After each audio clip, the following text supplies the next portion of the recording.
What's up, fight fans? What it do? What it do? I told y'all we gonna be in the building. I wasn't gonna let you down tonight.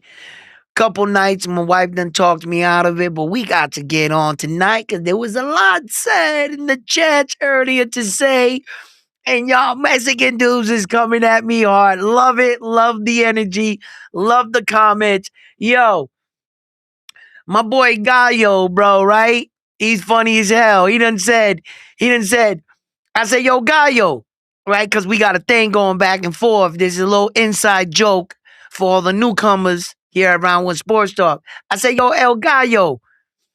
I said, I bet you Jerron Boots Ennis somehow became Mexican. And he said, what? You didn't know? That's Little Botas. Little Botas in the hood in Mexico. Jerron Boots Ennis is called Little Botas. Of course he's Mexican. Yo, I started dying. Yo, Run Line in the building. He started calling him Little Botas. I was like, yo, sound Latino to me. You know what I'm saying? I guess we got ourselves a fight. Also, an announcement right now. You got Abdullah Mason. I think the fight is a go with Joe Cordine, right? And on that card is being reported that Oshasi Foster is going to be fighting Ford. So that looks like that could be a really good card right there. Oshasi Foster with Ford, Abdullah Mason making a title defense against Joe Cordine. Now, Joe Cordine is a slick fighter. I'm not sure, Abdullah. Let's break this all down. So we're on our way to 5,000 subscribers. We're like 12 subscribers away. Let's see if we can hit that mark. Hit that like button for me. And like always, let's hop right into this video. Frontline, you got to get up here. We got to talk. Yo.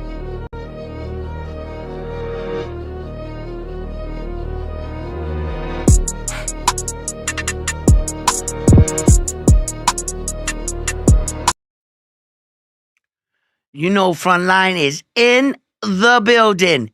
Frontline, hold on. Let me get my headphone. Hold on. Don't say, I got to get my headphone. Here we go. Here we go. We good. Frontline, where you at? What's What up, it bro? do?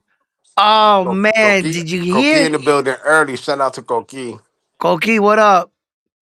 Yo, man. Did you hear the blasphemy today? They called them botas. They call him Botas. Botas is gonna beat Zayas. But I'm already. I'm waiting for them to get Yo, in they here. called them botas. Oh, my God. They done made him Mexican. Kane Mack in the building. What up, Kane? What up, what up, what up, man? This is an exciting fight. There's a lot of fights being announced. I'm starting to get back in the swing of things. And Abdullah Mason just with Joe Cardine, that is a good fight. I think Joe Cardine is a step above notes there that Abdullah fought for the belt. In fact, the vacated belt that was taken away from Keyshawn Davis for missing weight. So Abdullah got himself, a belt. Now he has to answer the call. He's got to answer the bell. People are going to come after him. But I really think that Abdullah Mason can be something special. Yeah, I really do. I think that that kid, his father, the upbringing, at least I think that his mind is in boxing, you know. And I see a focused young man that doesn't always translate to greatness. You can be, humble, good, dedicated, but you're really not, in the championship plateau. But Abdullah Mason is. And this fight right here against Joe, I think is going to be a good test for the young man. Joe got one loss, right? He's got one loss. He got stopped once when he lost his belt. Um, he's been in some good fights. I like Joe Cardine. I like him. I think Abdullah Mason is a bit more slicker. He's got a lot to work on, but I'm expecting to see a better version of Abdullah the next time I see him. All this time, I'm under the impression he's been in the lab ever since he won that belt. He's been trying to work, put in that work, and get better. That's where I really believe Abdullah Mason is at. I don't think he's out there messing around. Nothing tells me that he's out there buying gold chains, getting drunk. No. So I'm expecting to see a better version of him, as that fight gets closer and announced, which I think it is going to because of Oshasi Foster and Ford also being announced too. So I think that's going to be on the same card and everything. So I think, that's an interesting card. Let it develop, and I'll Shout out to get Mr. more on Itachi in the it. building. He says Fandera versus Kelly in the UK. Let's make it happen. Hey, speaking of news and upcoming fights, Hmm. Subriel is back in the news. Oh, yeah. El Vocero, it's a Puerto Rican newspaper. Hmm. They just released today that he will be back. They're aiming for something around September, October. Yep. So, I put it in the title. I put Subriel is back. That payback is coming. It's on the way. You oh know what I'm yeah. saying? Because we got that little rivalry right now, Puerto Rico and the UK out there. They Hey, done matter got of a couple fact, on us. We need that payback. fuck the I would UK like right that. now. I don't like the way they scored that fight yesterday with Lauren Price and Stephanie Pinheiro. I don't. D- Hey, mm, hey, the right person won. Let's get that. Let's get that right. The right mhm. person won. But 99, 91, That was 98, crazy. 92. That was more like a 96, 94 fight. And it could Yeah. have went either way. And it could have went either way. Hmm. But Lauren, she did a little bit more than Stephanie. But shout out to Stephanie Pinheiro too. Yeah. But Price's face was wearing it. You Well, could see if the punches from Pinheiro. Like you could see the effects on her face, but she was doing good work when she would stop moving, she was pinging her, bam, bam, bam, bam. And the Puerto Rican girl, she didn't have no answer for it. What she fought her with was fire with fire. Once Price stopped moving, she bam, bam, bam, bam, she would bang with her. You could see that her punches got effects, but I gotta be honest, I seen the Puerto Rican girl get stunned in the fight more than once. And I think that might have swayed the judges for all the good work she did in the round. And I broke down that fight with Xander and Spoomer, because in the fourth round, technically, Copybots had him landing 4 punches in the entire round. And he stunned Xander, and one of the judges gave it to Spoomer. And that's what I talk about. The judging. The judging. And I see what you're saying. You feel like, okay, the right girl won, but it didn't tell the story of the fight, those scorecards. Those scorecards were off, you know. And I can agree with you with that. I can accept the loss. Yo, I heard this. I was gonna bring it up. And with this Subiel Matias, some of these dudes trying to like give him an excuse for the fight. And I want to publicly come on for all the Puerto Ricans that feel like I do. We don't want no excuses. We lost, we lost. well, to make it clear, Subriel is not making any excuses at all. He got beat. He got lost. He lost. That's it. It's his team. His team is saying that the day of the fight, supposedly he wasn't feeling well. Once again, if Subriel is not making any excuses, why should anybody else? Hmm. Subriel publicly said, "I got my ass whooped. He gave me a no mas. That's it. Done. It's over with. I'll get my get back when the time's right." Hmm. And for his team to come out now and say, "Oh, he wasn't feeling well the day of the fight. He was sick," I think it's a cop out and it makes us look bad. Yeah, nah, nah, nah, no. Look, we gon' kill that story right here, right now. We're not looking for handouts or excuses. If Subriel's not saying it and he's saying out of his mouth, I lost fair and square. That's So it. everybody else that wants to speak for the man, they don't got. Subriel himself said, I lost fair and square. That's it. And I'm satisfied with that. I'm glad Mr. Itachi says what he says. He says, I make excuses for my fighters. You feel me? Mm. Bull Rider in the building. He said, what's up, fellas? What up? What up? What up, Coach Kate? Yo, what up, guys? How you Go, feeling? go, Key. What's Chilling, up, bro? chilling. I I just saw. ate a steak, couple drinky poos. I'm feeling nice right now. Oh, you got that protein in, man. Yo. Shit, I know they calling you for the next Border Wars, man. You gotta, Mm-hmm. regulate these guys. Shit. Yo, these motherfuckers is calling me out to fight, right? On PEDs. OC the boss, I want a urine test. You know what I'm saying? The I, man went and pulled his Achilles, went on the boxing voice, and was showing the boxing voice the PEDs that he's actually on for the I want a toxic screen. well, You know what I'm saying? I'm fighting, Edwin, dude. Yo, Edwin, listen, I went down to the gym. I saw OC the boss getting out of Ryan Garcia's car saying, yo, thank you for the hookup. I don't know what that was about, but you know what Edwin, my theory is, I think the last Border Wars wasn't as successful as the one that you went to. The one that you I mean? went to Nah, of course had, not. They it had need more me, views, gang. and I feel like because of your name, round one at Border Wars is gonna be more people to check it Oh, out. You know hell what I'm saying? yeah. So I feel like they're trying to get you back on there just for the rating. Nah, of course. Of course, they love me, man. They know that round one went out there and Yeah, did the damn thing. You know what I'm you brought saying? the entertainment, man. You even got Marco's ass out there fucking that He Bulgarian fucking bit. waterboarded me, man. I think he was a traitor. He was an inside Nah, you guy. can't you can't trust that motherfucker. But yeah, man. Yo, Frontline, my man. What up, Frontline? I saw you in the other chat on Unwrapped. And I gotta say, Right. like, respect to him. The thing is, like, I don't go to his channel too much because he tries to play the oh, we shouldn't be biased Puerto Ricans. We shouldn't be too biased about Puerto Ricans. Yeah, fuck Like, that. bro, I get the narrative. Like, I get what he tries to sell. I'm not sure if Edwin is familiar with the channel. It's a good channel. Don't get me wrong. It's just like when I see you pull the same narrative every video, yeah, I'm not gonna check in.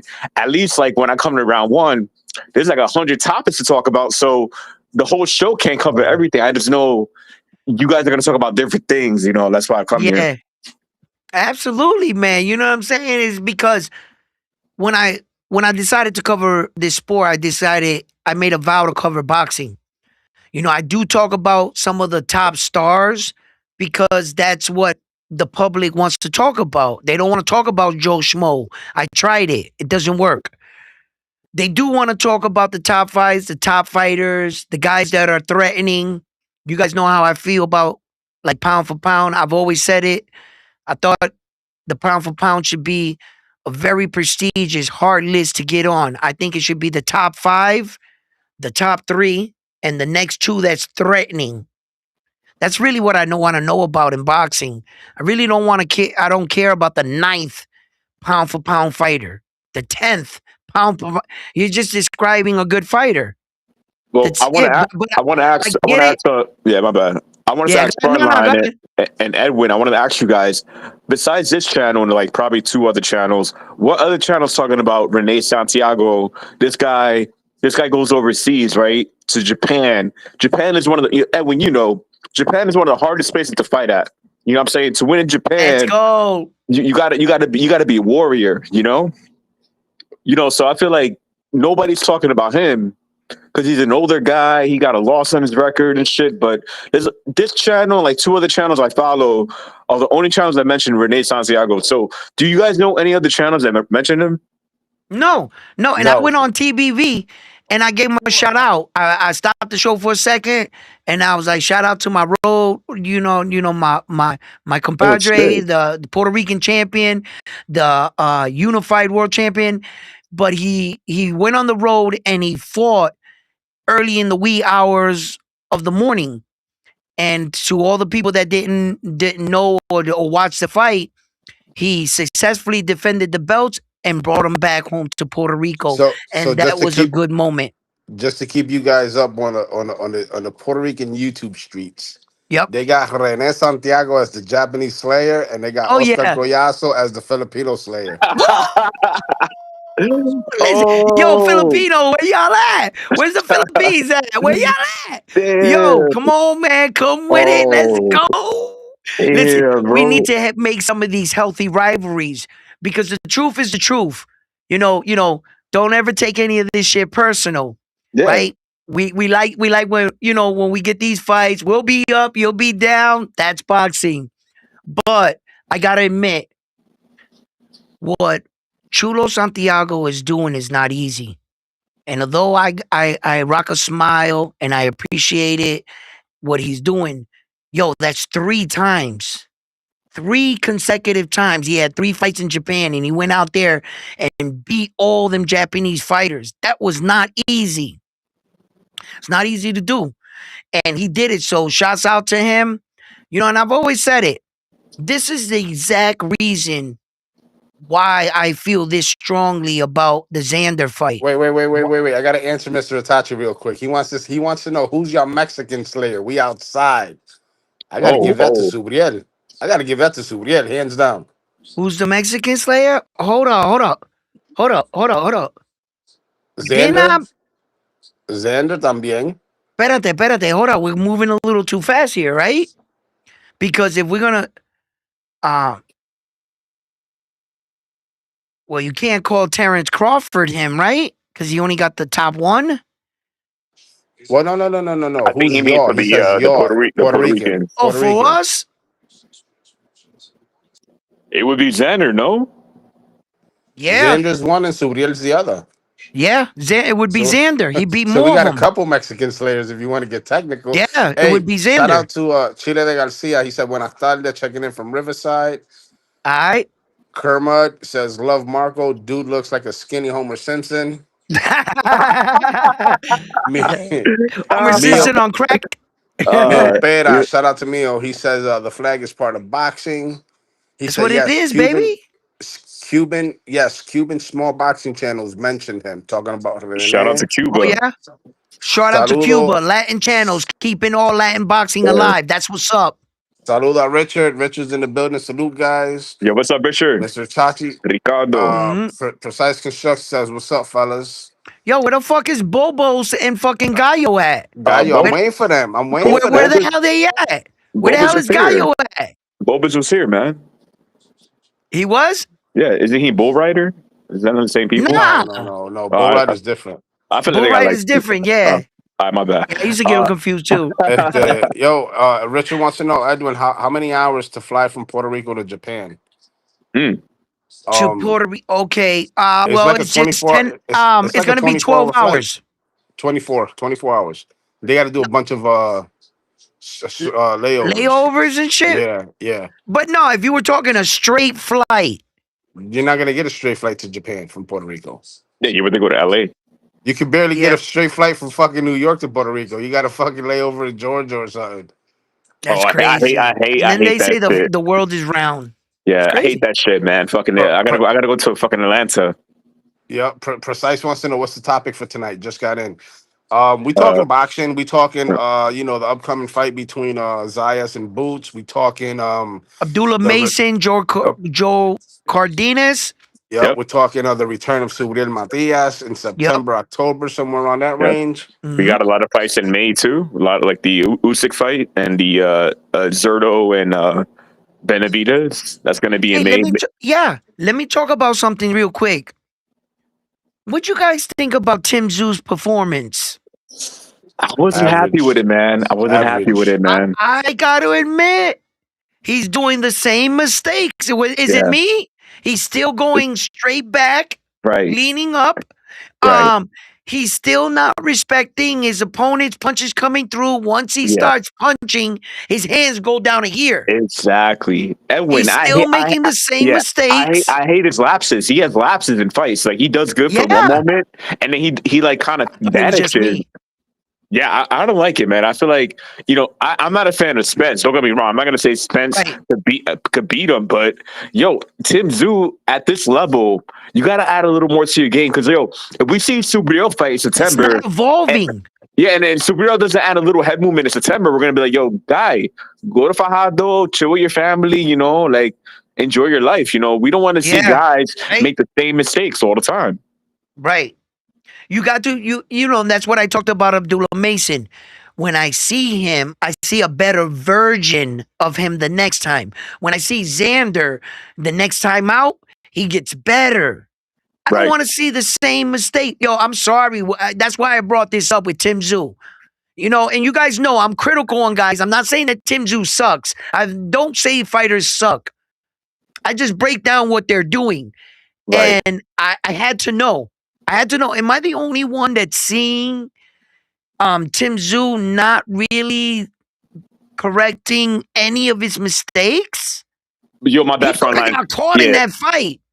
Edwin, I think because you mentioned it. You don't think he's bad, right? You don't think he's bad at all. Like I No, think that no. I think that's why it catches your eye because like you're like this guy could be fucking great.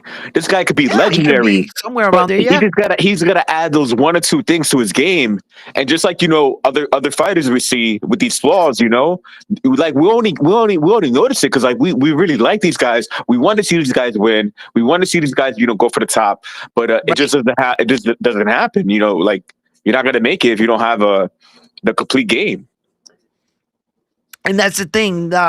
He's not correcting not even his defensive mistakes. He's still going back in the straight line. He's not moving his head. Once he starts to land one or two shots, his hands start going by the wayside and he starts teeing off. Same way Magicek, I call him Murder Check, knocked him out. He caught him in between off of his shot. He waited until Tim Zoo hit his left glove. As soon as he hit the glove, he hit him with the same hand. Mm. And that guy could have did the same thing to Tim Zoo. The shot was there all night. That same shot that knocked him out was there on. And I'm watching the fight. And I'm looking at it and I'm going, damn, Tim, don't give me that bullshit. Oh, this was a lighter opponent. Like when Tim Zoo fought Tony Harrison, right? I saw a better version of him. I saw Tim Zoo make adjustments. I thought he fought. I'm sorry, a good fighter. That guy beat the Charlo twin. I thought that Tim did good since that fight. He ain't got no better. Mendoza, like that fight was Tim Zoo dominated. The fact that he got a knockout on the champion, Sebastian Fundora, Brian Mendoza, like that, people are gonna get lost in it. Like, oh shit, he knocked out the top. But Tim Zoo, Yeah. I don't know, man. And Kane Mack has a comment for you. He said, what's up? as an Australian, I wasn't impressed by Tim at all. You're right, Edwin. Thank you. He still makes the same mistakes. His career has been Thank mismanaged, you. I'm not the only guy the that sees damage has this. been done. Thank you. Like Hey, I hope shout I'm out to talking to boxing Towers. people. Thank you, man.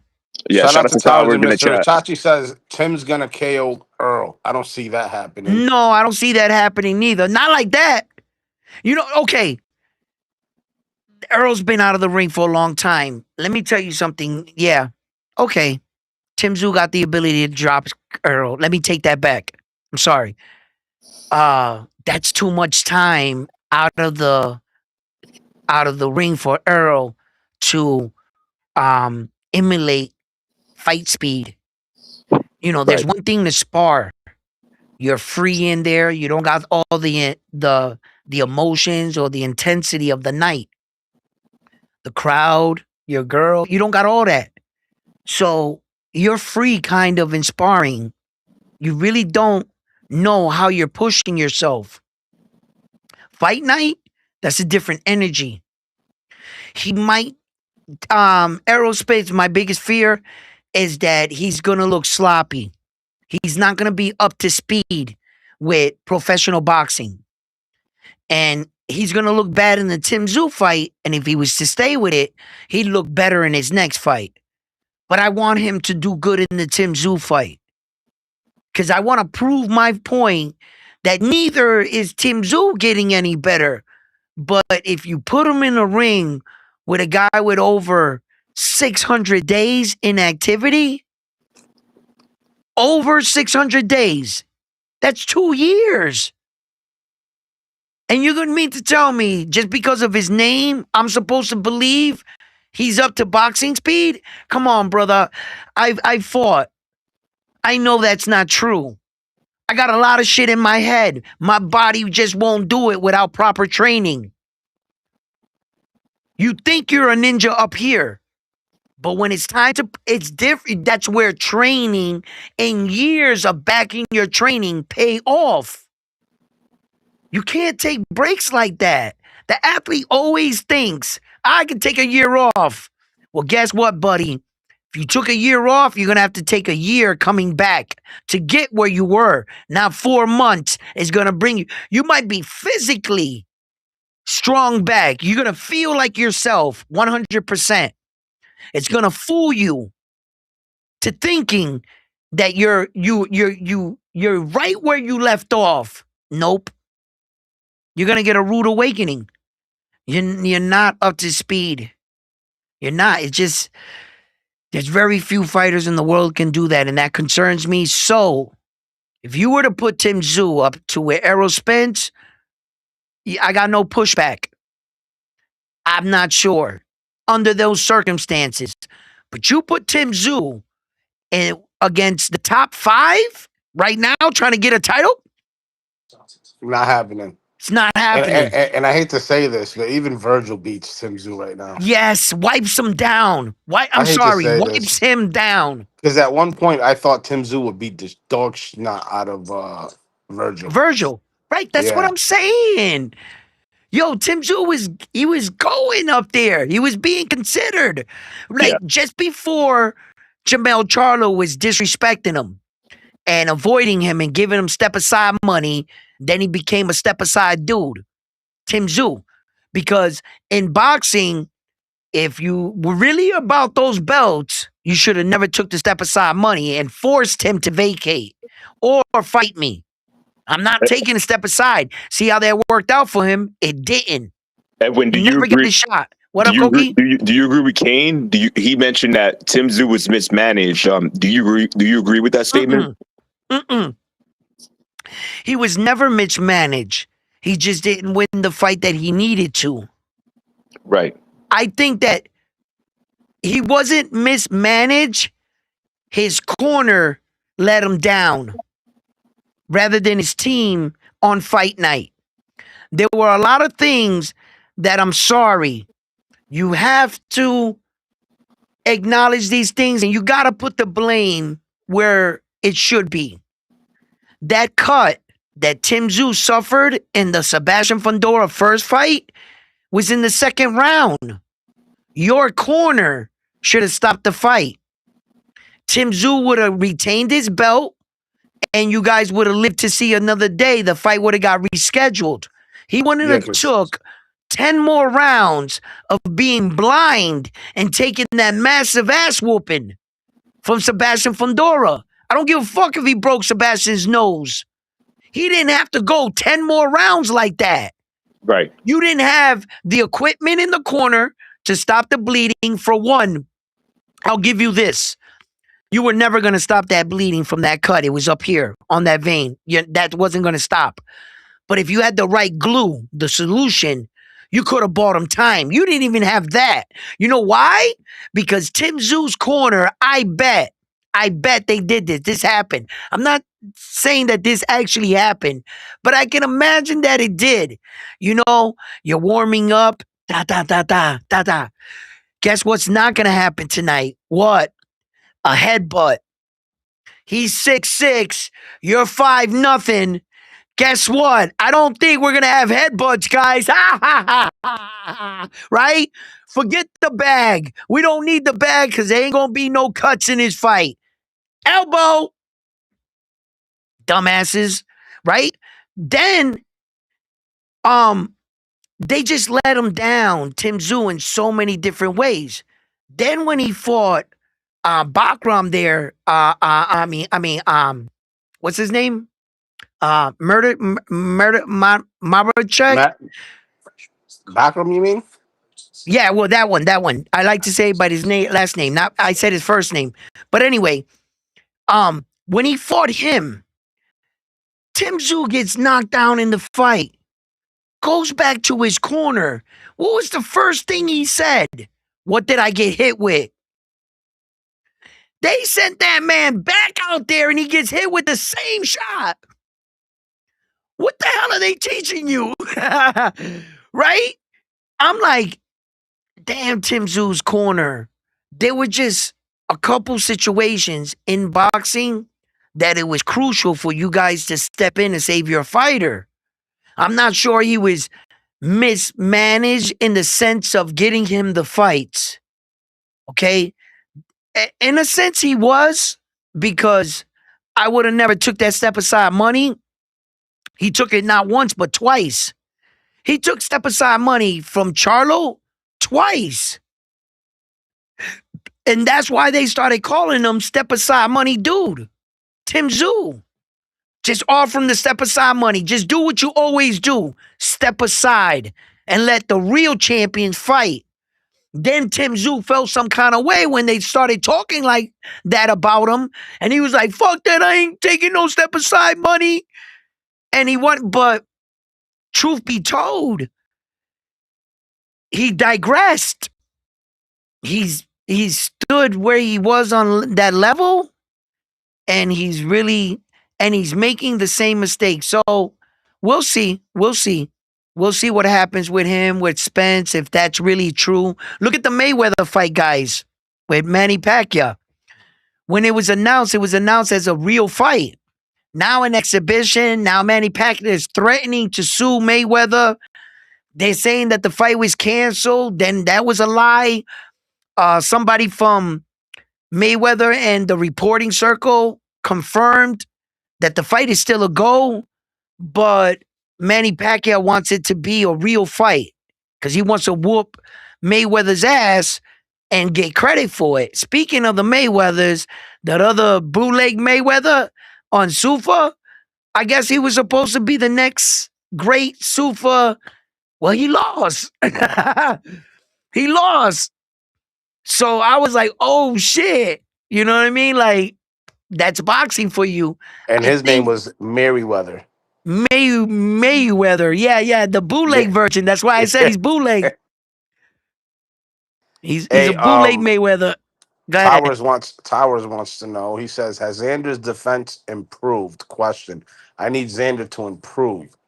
Xander's Xander has defense has improved a always lot. been tight. Yeah, nah. It- Xander's biggest when you look at Xander, the biggest shot he gets hit with that is that overhand right. Ow, he gets hit with that. Um, and you gotta understand a few things about the sport of boxing. Okay. If you notice, when Xander's on the outside and he's working his jab and he's moving in, he doesn't get hit with that shot. When Xander gets hit with that shot is when he's in the 50-50 zone. That's where you can throw shots, hooks, and you're that close to your opponent that it literally becomes a 50-50. Either you can hit me, I can hit you, either I evade. So in the 50-50 exchange, when he passes the threshold, he's been known to get caught, and it's acceptable for getting that straight shot over the top. Xander, in recent fights, I can't say 100%, right? Because this is what people would do. They go, I'd say he corrected the mistake, and somebody would come and show the Basbaru fight that he gets hit with a straight shot, right? And I'm going to turn around and say, I know, I saw that. But you are in a boxing match. Like, what am I expecting? Him not to get hit with a punch? So, but the frequentness of him being hit with that same shot was a lot lower. Yes. So in that sense, he did correct it. Eventually, You're gonna hit the guy with one of those shots. You know, you can't say, hey, he always gets hit with the uppercut and he has to go an entire fight without getting hit with an uppercut to prove to you he corrected it. No, I think that if you minimize the amount of times you get hit with that shot, like if you get hit with that shot early in the fight and that's the shot that he knocks you out with, what did you correct? Where's the adjustment? You didn't make an adjustment. You got knocked out like Tim Tszyu.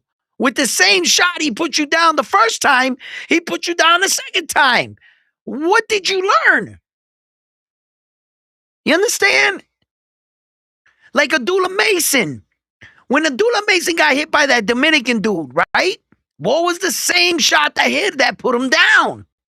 The left check hook, the same punch. Abdullah couldn't get out of the way of that punch. And I'm trying to tell you, if Abdullah Mason didn't crack that dude, go back and watch that fight. The Dominican dude with the shag. You'll never forget him, right? He had the backward fade, right? Abdullah cracked him. Boom. Yo, he hit him so bad that homeboy tweaked his knee. When he got up, he only had one leg. And he still dropped Abdullah with one leg. Abdullah got hit. That's when boxers, they start to understand what they did wrong. If you're asking me the development of Xander, he's been getting a lot better, bro. Listen, okay, you come here to Round One Sports Talk. For one, be entertained. Two, talk boxing. And three, be educated.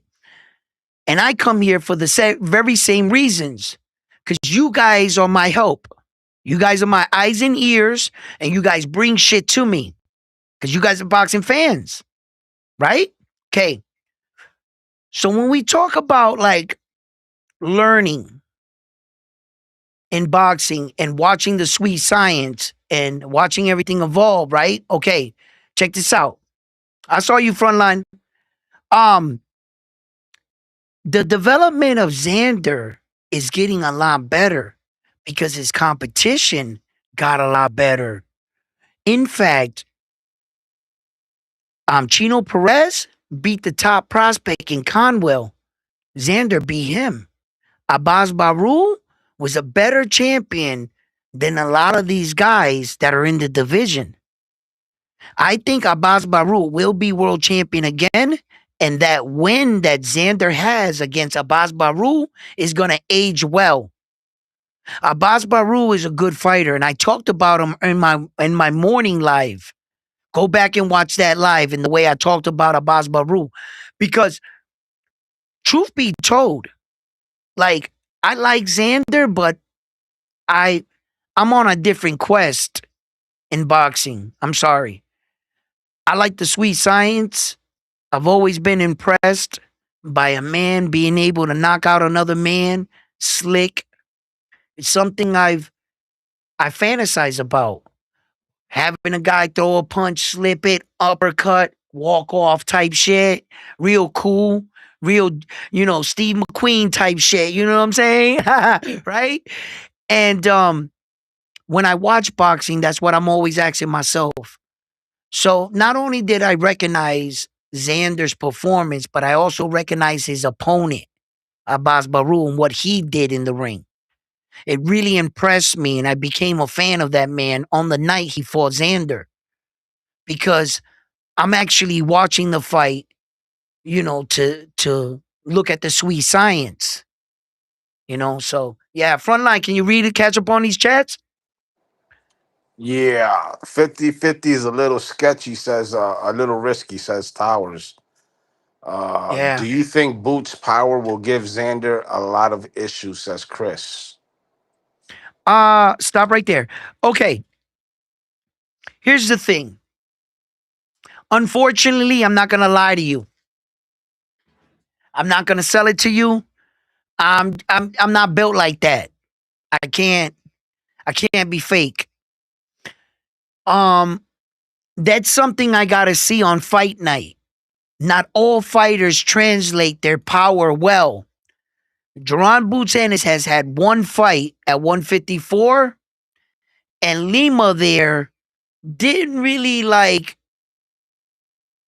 give him a fight where I can say his power was that good. Or was Lima really like that trash? You understand? Like, there's not a lot of information in less than a round. He didn't even make it out the first round. So it's less than a round, less than 3 minutes.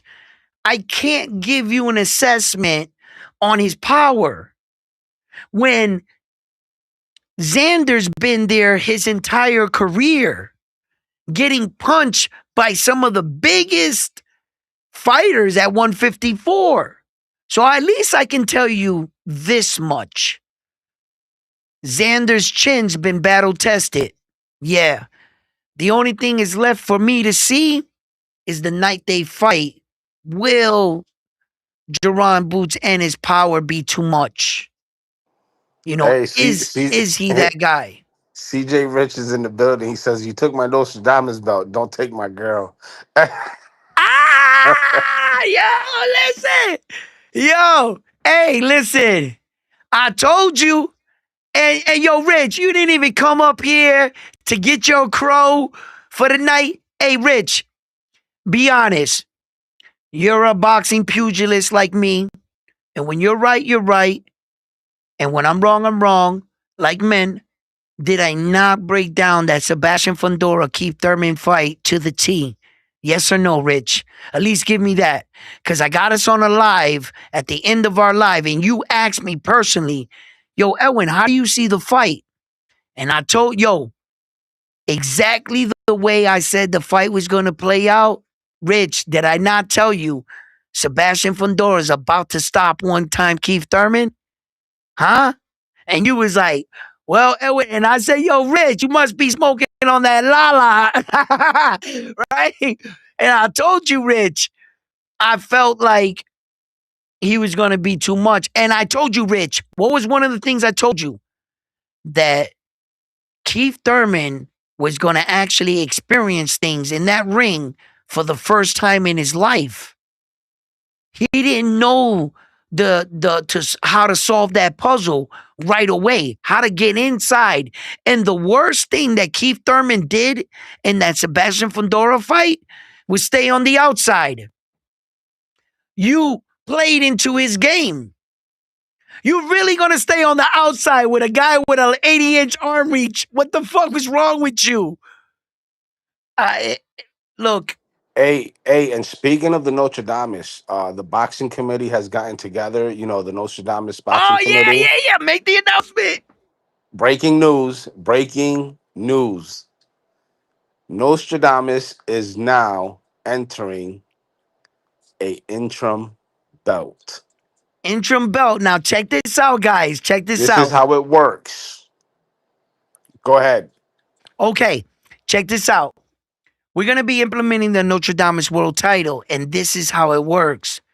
The Notre Dame World title, we're going to allow you fans to pick 2 rounds. You can say he's going to win, he's going to knock the guy out between 4 and 5, 6 and 7, 8 and 9, 1 and 2, right? So we'll give you 2 rounds in order to be able to pick the guy that's going to win. So if you have a feeling he's going to knock him out between 7 and 8, take 7 and 8. But if you only pick 1 round, then you're going for the real belt, the Notre Dame World Championship.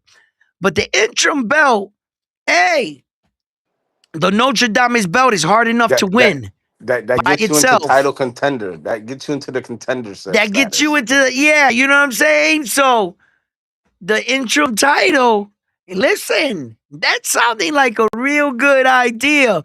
Give me 2 rounds, I think I can pick it even better. So if you like boxing, you like having a laugh, like calling a fight, watching a fight with a good vibe, come here around One Sports Talk, where we make it interesting and we test your boxing IQ. Do you really know how to call these fights? Come here, join us at Round One Sports Talk. And if you think you can beat me and the thousands of Round One Sports Talk fans and fanatics, when they come join us, we'll have a great time. And the next main event fight, we'll make an announcement of what that be. In fact, Frontline, what is one of the biggest next fights for us here coming up? Who do we Do you have? know? No, I don't. I mean, I think if Friday we got that hold Pro up, Box card. with Keith Cologne. We got Keith Colon versus a Mexican. I want my Mexican fans. Ooh, I want Puerto my Rico Mexican fans versus to come talk Mexico. their shit. Let's I, go. I want my Mexican fans to come Yo, talk you their know we shit. running that right there. Yo, where my Mexican fans at? Yo, listen, where's that Azteca blood? Let's get it. Let's get it. Listen, Um, damn, fucking who else love is fighting? Mexican fighters. They're the best.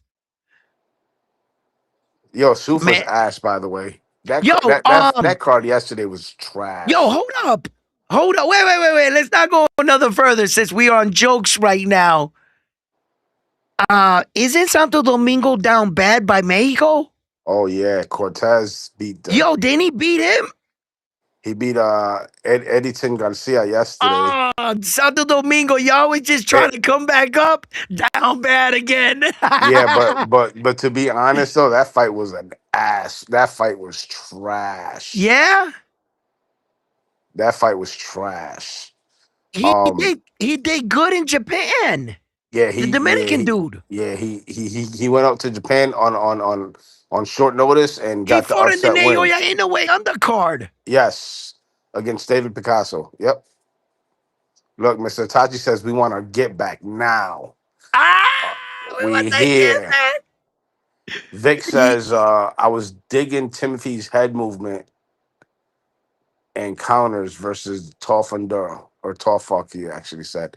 Jason says you have to make it a dogfight with Fundura. No more talk yes, says Boots can get hit, but I believe he gonna matrix Xander like Roy Jones I'm times. not sure if he's Matrix Xander. This is a tough fight. Let's not lie, guys. Let's He said not I fucking think Boots lie. is about to smoke Xander, but I respect Xander for taking the fight. Absolutely. Who said that? Um no more talk. I don't listen. Yo, guys, and if We've you said guys it want here. your chats read faster and get my attention, drop a super chat. Go ahead, We frontline. we've talked about it here on the show before. We've always said it. At 54, Yep. Xander's toughest fight is Jerron Butanis. Oh yeah, of course. Yeah, We've we always said it. We've also always said Xander beats Fundura, Xander beats Tim Zoo, Xander beats Virgil, and Xander beats the other champion. Well, Bakram at Josh the time, Kelly. but now it's Josh Kelly. Yeah, I thought that Xander beats them. The only one I thought he would struggle with would be a challenge, always with respect, is Sebastian Fundora. That's something that's unique. He brings unique traits to a fight you're not accustomed to. You're not fighting a guy. Listen, let me tell you something. One time Keith Thurman looked bad against Sebastian Fundora, but he's not done by any stretch of the imagination. You put Keith Thurman in with a guy his size, the fight's going to look a lot different. I understand what happened in the fight because I could read boxing. And I could read that the only reason why he looked like that is because he couldn't figure out how to come in and fucking Flacco there. Sebastian Fundora can crack. As you've seen one time Keith Thurman's face. I try to tell you guys that all leading into the fight. I was like, yo, what I kept saying, I'm under the impression this skinny dude can crack. Look at fucking Lubin's face. Look at a lot of the fighters' face after he fought them. Look at Tim Zeus. Look how he made him say no mas. He made him quit in front of his countrymen, his father, his wife, his kids, in attendance in his home country. And Tim Zeus said, no mas. You know what he said? Uncle, I concede. Bro, I'd rather get knocked out than say uncle. For real. As a tough man, you mean you had your senses and you quit? The guy made you quit. You gotta knock me out, bro. At least I could tell my wife there was nothing I could do. I was knocked out. Had I gotten up, we would have kept fighting, but I would have never quit. But when she sees you quit in front of all your fucking fans,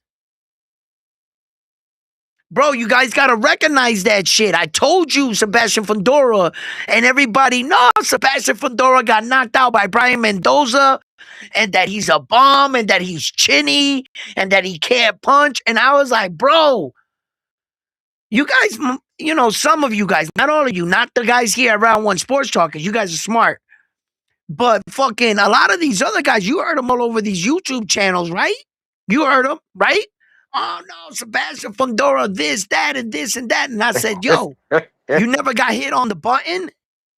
You never got a punt. You never heard the phrase, yo, he hit him on the button. There's a button you could hit on a fighter and turn him Hey, off. hey, let me just get this out the way real quick. Bull Rider, fuck you.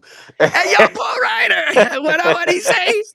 He said, I believe round one and frontline have a full size poster of Xander in their bedroom.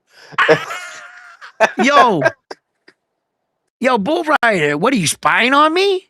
You know what I'm saying? Yo, no, Bull Rider, fuck you. Check this out, right? It's not glazing, motherfucker. It's not glazing, bro. It's about pride sometimes. It's about pride, bro. It's about what I want to see in a sport. You ever see one of them Red Sox fans? For 86 years, they never won a World Series. You know how many of their fans died never seeing them win a World Series? You know how many people, them old people, I'm from Boston. I watch them. I break their hearts all the time. I'm a Yankee fan, bro. All right? I'm not a Red Sox fan. I live in Boston, right? But it's a pride thing when it comes to Xander. I've never seen a 3-belt Puerto Rican champion. So fuck you, Bull Rider. I'm not glazing. This is something that I've actually, as a child, since fucking Hector Camacho and them, I never got to see that. And just because I'm backing my people and I want to be pride for a second in one fight, you know what I'm saying? Like, I know I'm going to get the shit, but I just want to be perfectly clear. I got nothing against fucking Jerome Boots. I fucking rock with Philly. My sister has a gym in Philadelphia. I might not be able to show my face in Philly, fuck, not out of that bullshit, because there's mad Puerto Ricans in Philly that are not going for Xander. And some are, because I don't know if you ever been to Philly, but that's little Puerto Rico. But them Puerto Ricans run them streets in Philly, bro, like heavy. So, but I know a lot of them are going to rock with Jerome Boots Ennis, and this is not about glazing fucking Xander. Not at all. I'm not glazing. I'm just what a lot of optimistic, these man. I got to rock with my guy, bro. I got to what a lot see a fucking one of our guys win in the glamour division. what a lot of people don't realize, right? We got Xander Zayas at 54. That's possibly going to be the first He's got to three do it, three belt bro. champion. But Who we else we of Puerto Rico? Let's be we, honest, front we line. got Who we the got Oscar fuck else is going to do that shit that's Oscar dedicated? we got Oscar Collazo at No, no, no, no. 105, But that's, and then we got Rene. They're both unified champions now. yeah, the 105, Supposedly, 108. yeah, but supposedly the next fight's going to be a unification fight for Collazo Yeah, I against get it. I Melvin talked about Jerusalem that. and whatchamacallit. Look, So that's that. Rene, possibly his next fight's going to be for a unification. Xander, unfortunately, Eddie, the fucking snake Hearn, sneaked in fucking Boots instead of giving us Josh Kelly for unification because they fought the same day. So they got the same amount of rest. They got the same everything. And that fight should have happened. Um, Kermud says Virgil Versailles is the 50-50. Bull Rider says the Wilder fight was trash and ass. I agree. That fight was fucking horrible. It looked like a bunch of sumo wrestlers in there fighting. it But looked like two fucking uncles at a cookout fucking fighting for the last beer. But let's be for real though. Zayas, I think, has the most potential to be the next superstar for Puerto Rico. And let's be honest. Who at the 154 has the best chance of beating Jerron Boots? Xander. I want to hear from the chat too. Like, who do you guys think can beat Jerron Boots at 154? You see, And for Virgil is still hiding underneath his couch. So he's not coming out to fight. So, shit, Oscar done put him on the shelf for about a year. and fucking, okay, Fundora, I think he'll give him a fight, but I think Jerron Boots is a smart enough fighter to know not to stand on the outside and pressure him. Hit clip him with a big shot. Sebastian Fundora is very hittable. You just gotta find your range and you gotta get in there. You can't play that outside shit with a guy with an 80-inch arm reach. You just can't. And I know who Sebastian Fundora is. I've been following him his whole career. I know he started off his career as an inside fighter. You don't gotta explain that to me. That's another dangerous way. Them uppercuts, they're coming from a long way. They hurt. So I'm not gonna sit here and pretend like Boots is the most dominant. That's what they're feeding you. You can believe that. I read boxing different. Sebastian is the most dangerous. As long as you got that puzzle, you're the most dangerous. And if you want to get technical on paper, Sebastian got the most title defenses out of all the champions at 154. The only thing that Zayas, you got to honor him for being unified. You have more than I.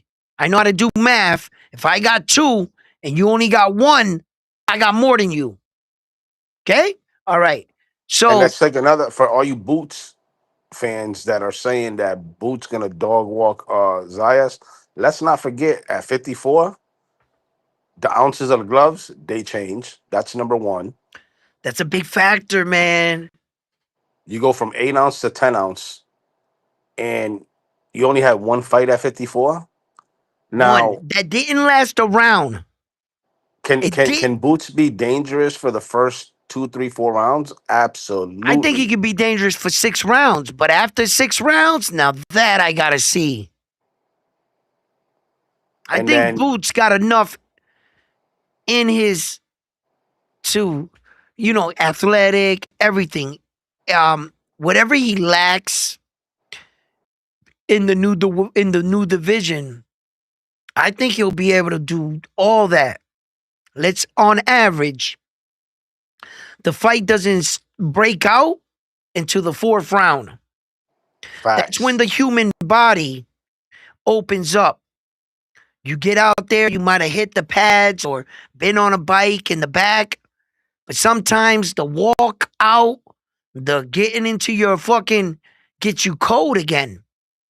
So you got to start a little feeling out process in pro boxing. This is not the amateurs. You just got 3 rounds and you're going out there to slug it out. No, there's a process. You come out, you start to test the intelligence of your fighter, see what you can get away with, give him a little speed, give him a little something, see if he bites for a couple feints, see where he's at. The fight typically breaks out in the fourth. By the 6th round, they should be in a fight.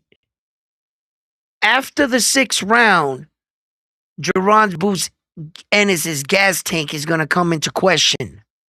Now, I've seen Xander's last 2 fights with Abbas Baru and Chino Perez, right? He went 12 rounds. Xander started getting a little fatigued and like the Perez, but that's boxing fatigue. It's what you did while a little depleted, and your guy is. It's not like Xander was a little tired and he wasn't. No, he was pushing the fight. So Perez was equally tired. While you're tired, can you still fight? Do you have enough awareness to be defensively sound buy time, strategize. Boxing is not all rock'em sock'em robots and go out there and get knocked out. There are key situations. You know, you're in the 11th, 12th round. Those are championship rounds. At that point, everything you learned comes into play. It's really, you ever see in the movies when the guy thinks back to the master and they cut to the scene where he was training and all his training kicks in? That's real. That's actually what happens in a fight. Hey, no more talk says Xander, but shit, I don't know. Xander can put paws on people. He technically can't fuck with Boots. The factor is Xander's been at his weight class. Is Boots better? Absolutely. Huh. Here's a question I got for you. No more talks. When he fought Karen both times, Two. that he went the distance both times Twice. with a boxer. Twice. How did Boots perform in that? Because I know you guys expected a hell of a lot more. And check it out. I don't think Karen punches harder than Xander. He went 12 rounds with Karen, not once, but twice. You ever fight a guy and you say to yourself, if I fight that guy again, I'm going to whoop his ass. Oh, I'm going to do better. You went 12 rounds twice. Now, I got to admit, Xander's competition is slightly better than Jerron Boots Ennis' competition. You fought Emmanuel Stanionis that had 15 fights. Now, Abbas Baru only had 17 fights, and he was 17-1. World champion Abbas Baru, a world champion Emmanuel Stanionis. So let's wipe them out.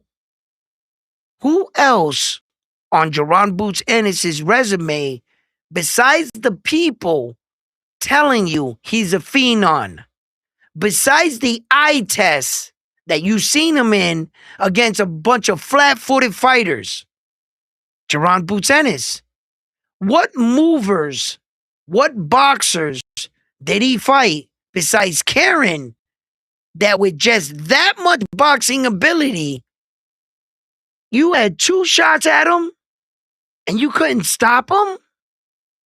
Really? And I try to tell you guys this, that Madrimov has 2 fights, 2 fighters that Xander has on their resume. Madrimov went the distance with both fighters.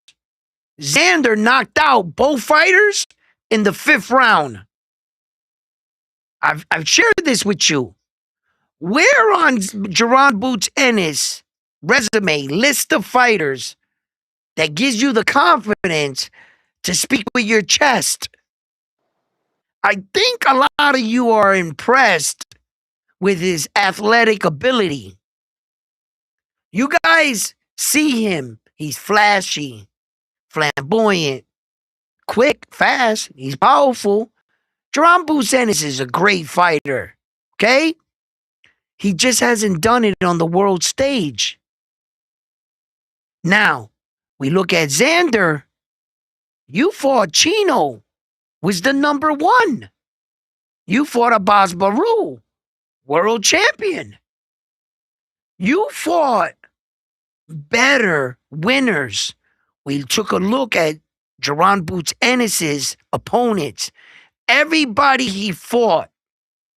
Jerron Boots Ennis has fought in guys, more guys with losing records than Xander. The only fighter Xander has ever fought with a losing record was the dude he had a 2-5 record. I think it was like his 4th or 5th fight. Since then, every opponent that Xander has fought has had a winning record by a big stretch.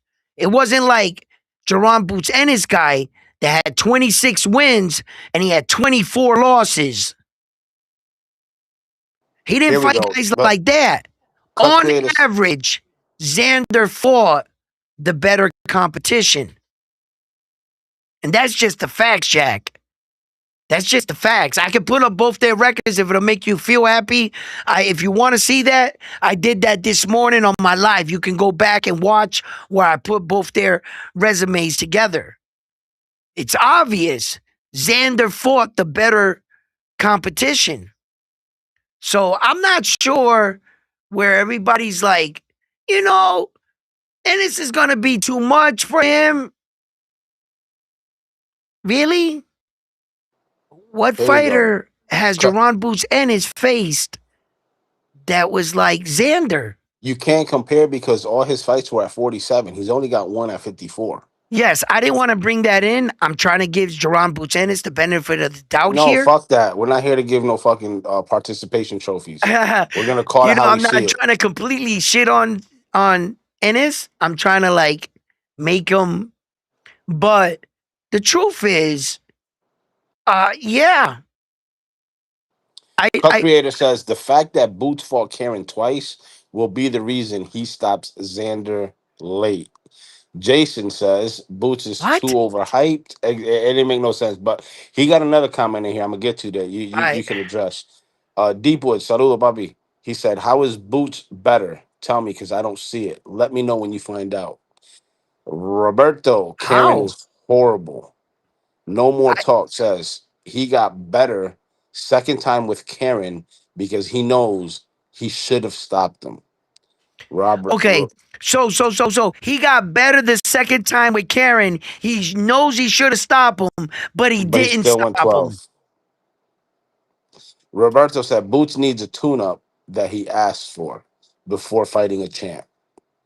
I Cut agree. Creator says, I all agree. that sounds good, but watch when I tell you, and you're gonna make an excuse when Nah, I won't. Boots wins, and I'm not even a huge Boots fan, but I'm Stop right telling you, there. he's going to Stop. stop Xander. Stop right there. You must not know me. Or did you not? Did you just tune in right now? I'll forgive you for that. Because I believe Round One Sports Talk just backed up Subir Matias on this channel, and I wasn't letting his own people give him an escape route. I believe I just said maybe 10 minutes, 15 minutes ago on this live that I'm not about them excuses. If we lost, we lost. Fair and square. So, how could you say that when on the very show you're on right now, I just addressed that very same issue and I said I'm not for the excuses? So, you can go ahead with that. Keep reading the chat. Roberto said Boots is not confident. He called him out on that. Cut Creator says, yes, I saw you. I saw you live earlier today. You went through their box right, laughing emoji. Thank Cut you. Creator says, I know you very well. Bull Rider says, Thank you. Boots got more KOs than Xander. Got fights. Facts. Yeah, but Well, what does that mean? okay, hold it. Stop. Stop. You mean to tell me that you're adding a 28-year-old guy to a 23-year-old kid? You got a 5-year gap on me in boxing. Xander was the youngest top rank athlete, boxing athlete ever signed. Is Xander. He is the youngest signed top rank fighter in top rank's history, I think. And so your guy is 5 years older and you're bragging because he's further along but less accomplished? Is that what we're doing? Is that what you're bragging about? Well, you can brag I'm about just it. curious because You, you can also brag about Virgil Ortiz having more fights and more knockouts, but he's a 30-year-old prospect. So what are we no, talking but about? wait a minute. Wait a minute. No. No, no, no. I This gotta might take have went shots at over Virgil whenever I mostly can. this might have went over most viewers' heads right now. What I just said. If you didn't catch it, I'll break it down for you. What I just said was you're making fun of a young kid that is more accomplished than your guy. And some people are going to text and say, wait a minute, Jaron Busenis was unified at 147 and Xander was unified at 154. They're even. How could he be more accomplished? And I would say the age. Xander was younger when he accomplished what it took you a lot longer to accomplish at your age. That's what I mean. We weren't the same age. Xander was a lot younger. He was the youngest top ranked champion at the time until Abdullah Mason nudged him out. Then he became the youngest unified Puerto Rican champion and the only one to do it on the island, Xander. So Jaron Boots Ennis didn't do that at his age when he entered boxing. That's how he's more accomplished. Continue reading the chats. Let's see. He Cut Creator says, "Who are we? We are round one. We don't have excuses here. We show our faces when our fighters lose. We eat crow when we had to eat crow, but we also feed y'all crow when we gotta feed y'all crow." Um, Cut Creator says, "I'm flipping between the college basketball and your channel." Mio says, "Ennis been exposed by a damn Karen. Xander has been dominant." Virgil down bad right now, says Roberto. Mr. Itachi says Boots only has one KO at 54. COD Chris says Matias is done, bro. Hell no. Okay. Hell no. Mio says Baru would probably stop Ennis, to be fair. Mr. Matias is. Itachi, Hey, wait. Let me interrupt right there. Matias is no more far done than Teofimo Lopez. They're still both good for the sport. You got to admit that. I'm not sure if either of them become world champion again, but I'm not ready to write them off. They're interesting fighters. And yes, if either of those guys fight, I would tune in. Would you not? Continue. again, Slima Bean says Mr. Itachi. COD says Matias needs to go get that lick back or Tito Mercado will take care. Tito Tito Mercado's Mercado. Jesus Christ. Jesus I Christ. will admit Boots has a leaky defense. Says Cut Creator. Roberto says who he knocked out. I guess I'm assuming he's talking about Boots. Boots knocked out Lima. Yeah, we don't even know who COD. the fuck that is. That's the Exactly. problem. That's the problem. COD says I Tito Mercado will take care of Dalton Smith. Matias is done. Jason don't know if says Tito Mercado will take care of Dalton Smith, but you could think that. Tito Mercado's his last performance didn't even look too. Yeah, he got the guy out, yeah, but he didn't look too good. I'm it's sorry. that Tito Mercado leaves himself open too much, successful for, and Dalton Smith is a good counterpuncher, as you can see with the Super Matias. Come on, guys. You know, Dalton Smith might be a Brit, but I'm not biased. All I'm right. not biased. Dalton Smith can fight and he can crack. Shit, Puello. Um, I think and I'm Coqui just said not it. gonna go with every Puerto Rican Latin dude. No, I'm not doing that.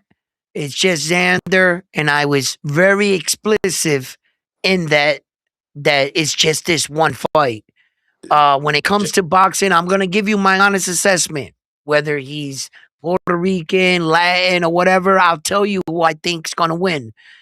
Um, Dalton Smith, nah, I think he's too strong for him, and he's a bit more technical. Jason says exactly. Laughing emoji. Xander's resume is the same as Boots, and Boots been boxing way longer. Coqui says Smith and Puello both delete Mercado. Cut Creator said, yeah, right. Boots were a 26-year-old prospect, but he's still going to stop Xander, says Cut Creator. All right, we got to see Uh, that. COD, Matias got deleted by Smith. Jason, well, Boots had more fights, but nothing special to talk about. Nah, not Uh, really. David precise, Adamesian. Precise says Boots' creativity, footwork, power, and IQ will be huge tests for Xander. Facts. That's a fact. That's a fact. Koki says Mercado is 25 and still fighting cans.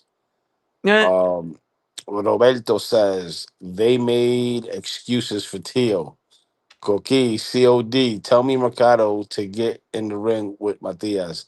Even a wash Matias Word. would send Mercado the hell. There's levels to this. Matias is far from done, says Roberto. COD, Matias, done. He not going to rematch Dalton. Don't worry, bro. Tito will take care of him. Ah, COD, if you're just tuning in, I you don't know crazy. if you follow whatever, but Matias is back. They're shooting for September, October for a title Shit, September. limit, and then he's going back for a title belt. Just so you know, there's a reason why Mercado's team moves him carefully. Says Koki. Teal beats Ryan. Says precise. I doubt that. Xander got 55% KO ratio versus the 89%. Mercado's future 28-year-old prospect. I like Mercado says precise. Koki said that one. He said Mercado is a 28-year-old prospect. No more talk says hell no. Teal need to move up. Shakur gonna crash out him again. Tito knocks Mm. out Shakur and Matias says COD. What? Wow, we got a glazer in here. Yeah, we Koki got a says, glazer.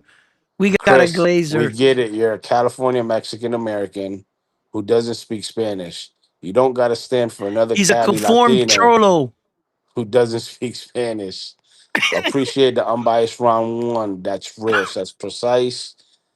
The way Dalton was getting hit by Matias, stop it, bro. If Tito touched him like that, he's down, says COD. Tito has nowhere to go, says Roberto. Precisely says Mercado beats Matias and Smith. Easy, yo. Okay. There's someone around with the round one name on YouTube. Yeah, Vic, it's some other dude. He's a copycat. He's a copycat. Yeah, CO I've caught him a couple times. Tito not even Mexican, bro. His mom is not about race.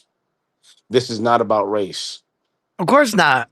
No, What? but Don't do that. we make it race. Because think about it, COD. When No, when a no, no, fighter no. enters the Frontline ring, does. no, no, Frontline no, no, is the fuck that. biased one here. All right, on my show, I live vicariously through him. All right, But think about this. When a fighter gets in the ring, what do they represent? What do they go up their with? country, their flag. You got to So take it is pride in about that. it is about race. At the Yeah, end of the you got day, to take pride in it's that, brother. There's nothing wrong with that. That's beautiful. There's no greater feeling than to put your flag on a world stage and let every when Manny Pacquiao came and brought that Philippine flag, yo, that had to be one of the proudest moments for a lot of those. Man, I didn't even know what the Philippine flag looked like until I saw it with Manny Pacquiao. You know, I didn't know what like a lot of these flags looked like when I was young.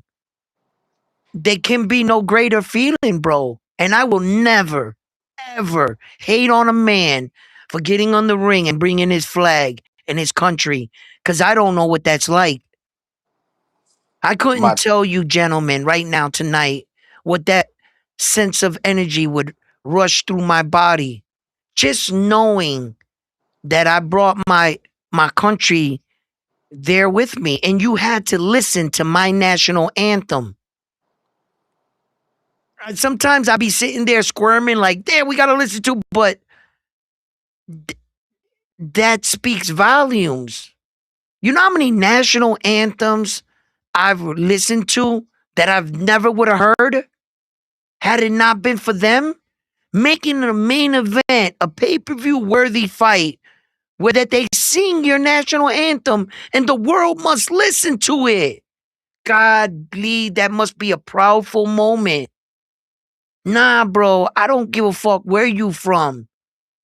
Don't ever let no man ever shame you for being proud of who you are. And that's straight up from me to you, separate from boxing. Fuck that, bro. We are who we are. That's it. That's it. And we can compete against each other. You know, let's talk boxing. Go ahead, frontline. No more talk says Matia is washed. Xander has to lock in for this training camp like never before, says unprecisely. Roberto says Matias made more guys quit. Yes, he has. Coqui says, 5 in a row. LOL. He's got a record. Yeah. 5 in a row. And 4 of those fighters were undefeated. Just remember that. Coqui says, LOL. Mercado has no chance to win those fights. Coqui says, Mercado sexuals in the building. Yo, Koki. Oh, wait, stop. Yo, Koki, you know I love you. You know I love you. But a few episodes are back, and I'm bringing up old shit. Something about, mom jokes or whatever. Hey, Koki, when the guy was like, yo, you guys, Koki was breaking the rules, whatever. It was a funny one. And I know what you did. You didn't really get at him with his mom joke. I read it. I went back and read it. But let's keep it cold, Joe. You know what I'm saying? Because if we ask these guys not to cross these lines, let's respect it here. And if you're just joining us here at Round One Sports Talk, we accept all boxing Shit talk. shit talking, right? And what we don't go for is talking about dudes' moms, kids.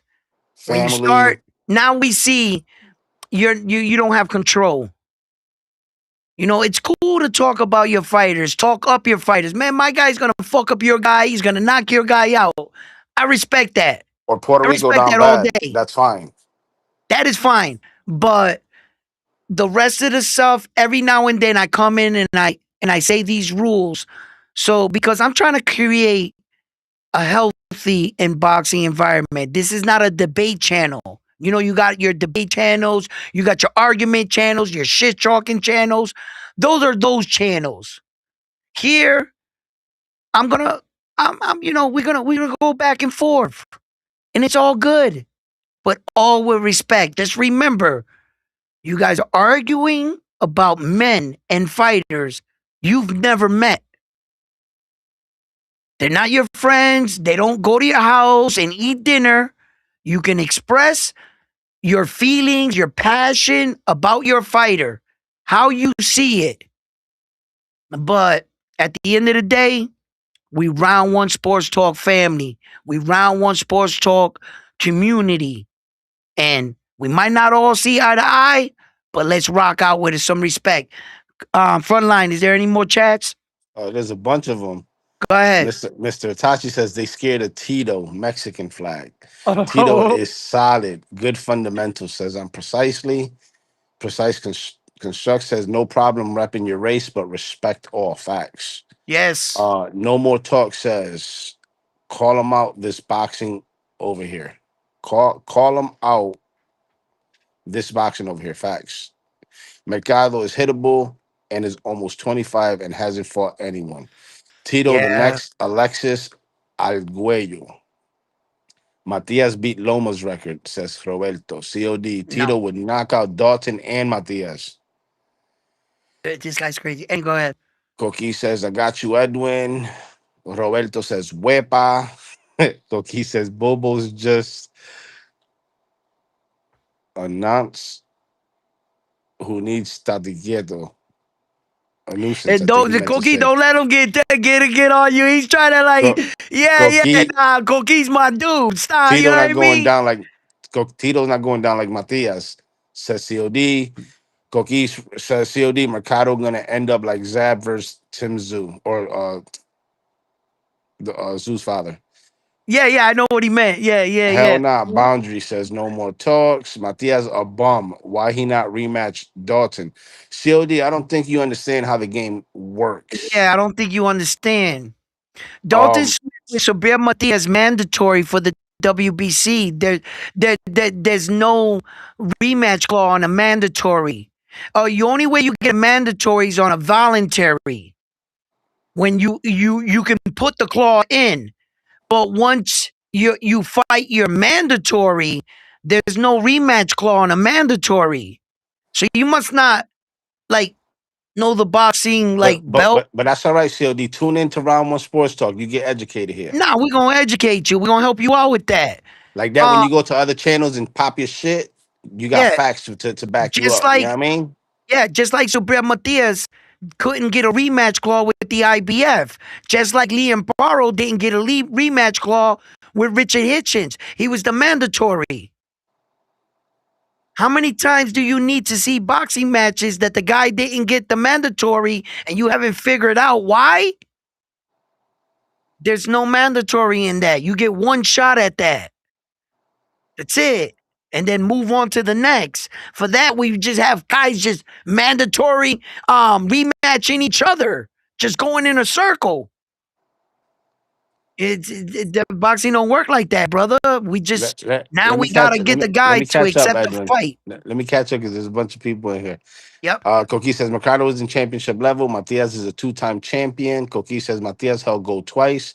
What has Mercado won? Question. I'll wait. Say that. Stay in your place now. COD Matias is a bum. Why he don't? Okay, I already read that. Roberto says Tito has an eye a long way to go to a long way to go. Not on these guys' level. Maybe Pitbull he can beat.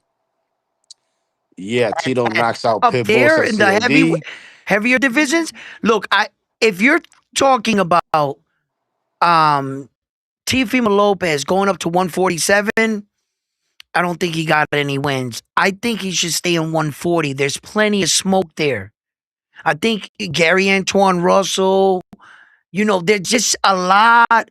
Look at the new arrival of Keyshawn Davis, and Keyshawn Davis having the history where he knocked out his father, Teofimo Lopez's dad.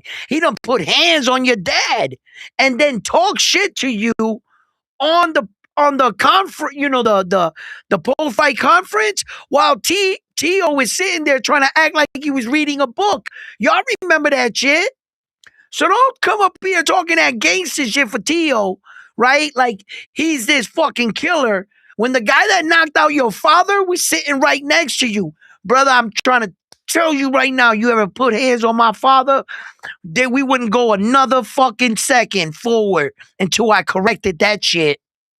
We wouldn't have went another step forward. Listen, no, no, you're not Hey, punching my father in the face in front of me. I don't. I'm not a tough guy, but that's not going down. I don't give a fuck, right? So you're not gonna sit there and tell me that there's not history, there's not intensity, there's not the moment and the buildup for a fight for Tio at 140. Keyshawn Davis is right there at 140. So if you're asking me if Tio goes up, I don't think he got any wins.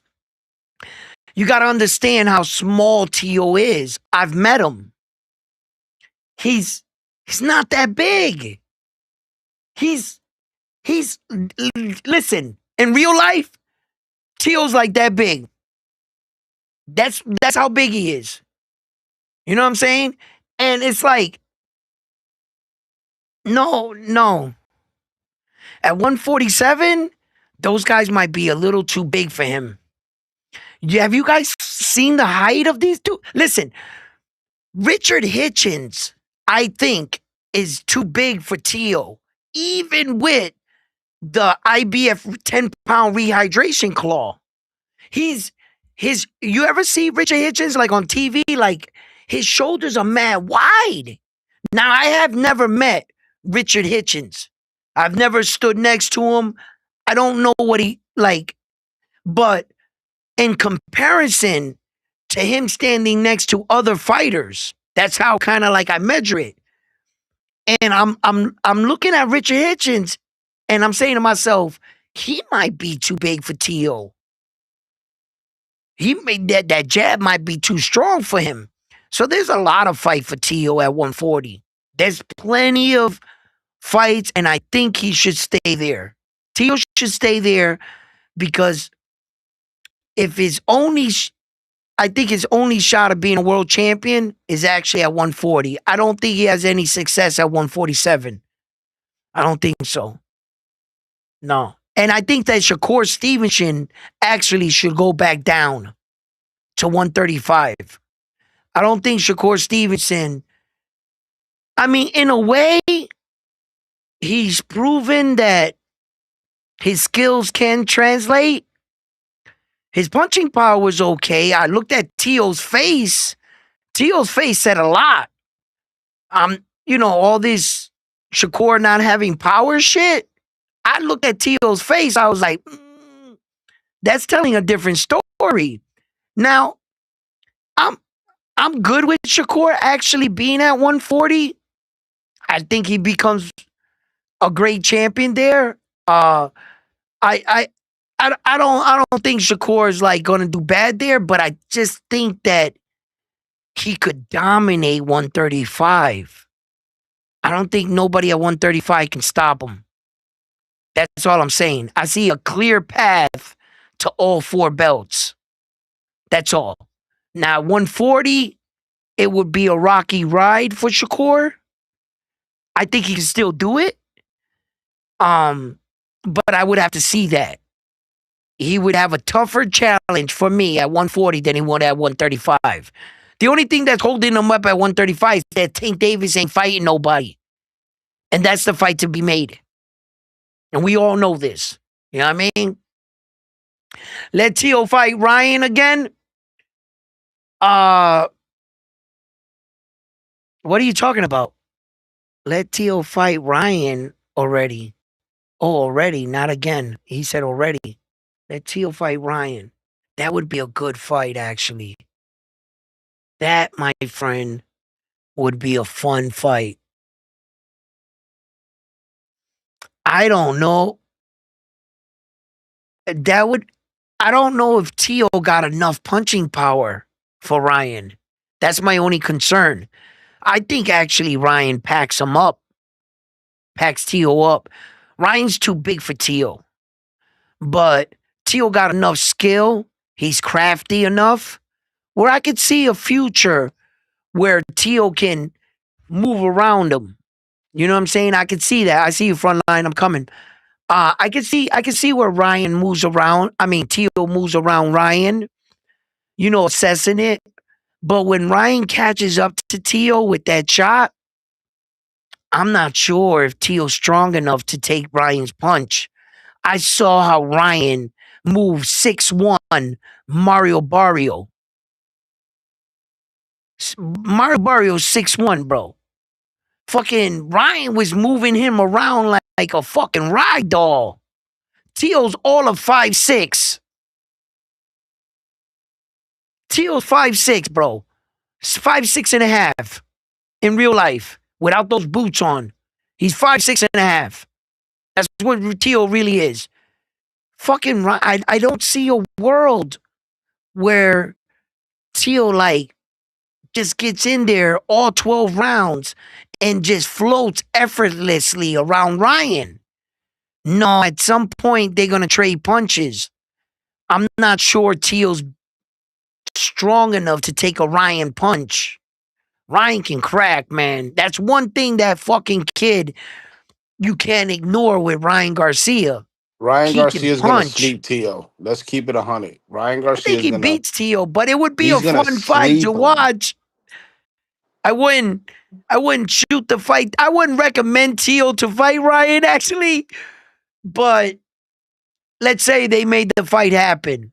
I'm tuning in, you know? Let's see what we got. What we got in the chat. Let me go back. Somebody said something interesting. Tio Adam. will go down, said Robert. Adam says, just watch Hasim Rahman Sr. on Sean Porter podcast. He's going to fight again, and he's 53 years old. Who?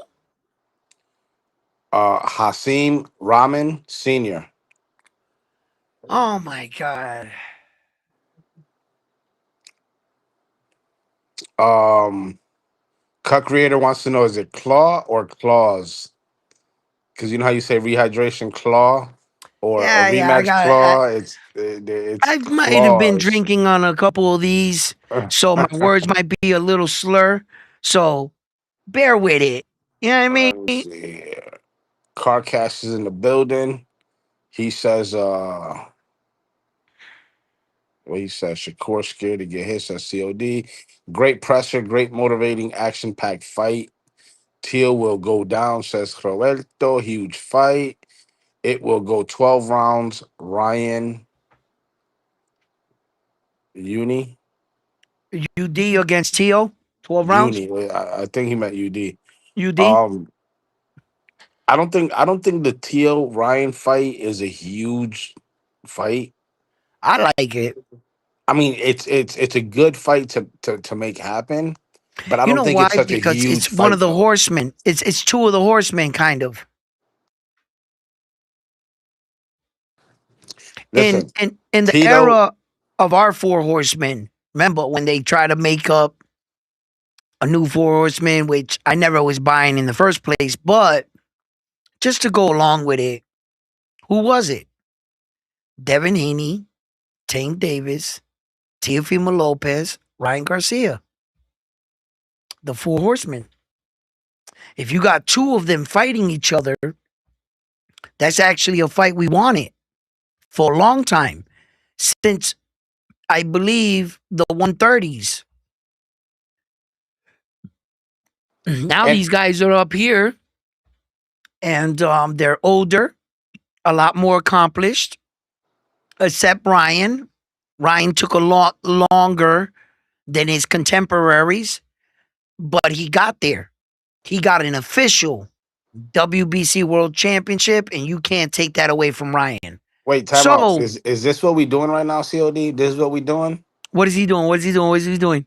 Shakur is boring, so that loss don't count for Tio. Is this what we doing now? Nah, Is nah, this what nah, you nah, can't be nah, nah, nah, nah, nah. serious? He didn't say that. He He said did not Shakur is say that. boring, so I that loss I'm don't gonna give you count a for. chance to retract that. Yo, is this where we going with it now? Is that where we're I put going? I put it to you like this: Shakur, as Get him. boring as he is, he beats the shit out of Tito Mercado. He will school him the same way he schooled Tio for 12 rounds straight. I think it would be worse. True, true. I think it would be Shakur worse. didn't beat Tio. He jabbed and jumped back. He didn't beat Tio.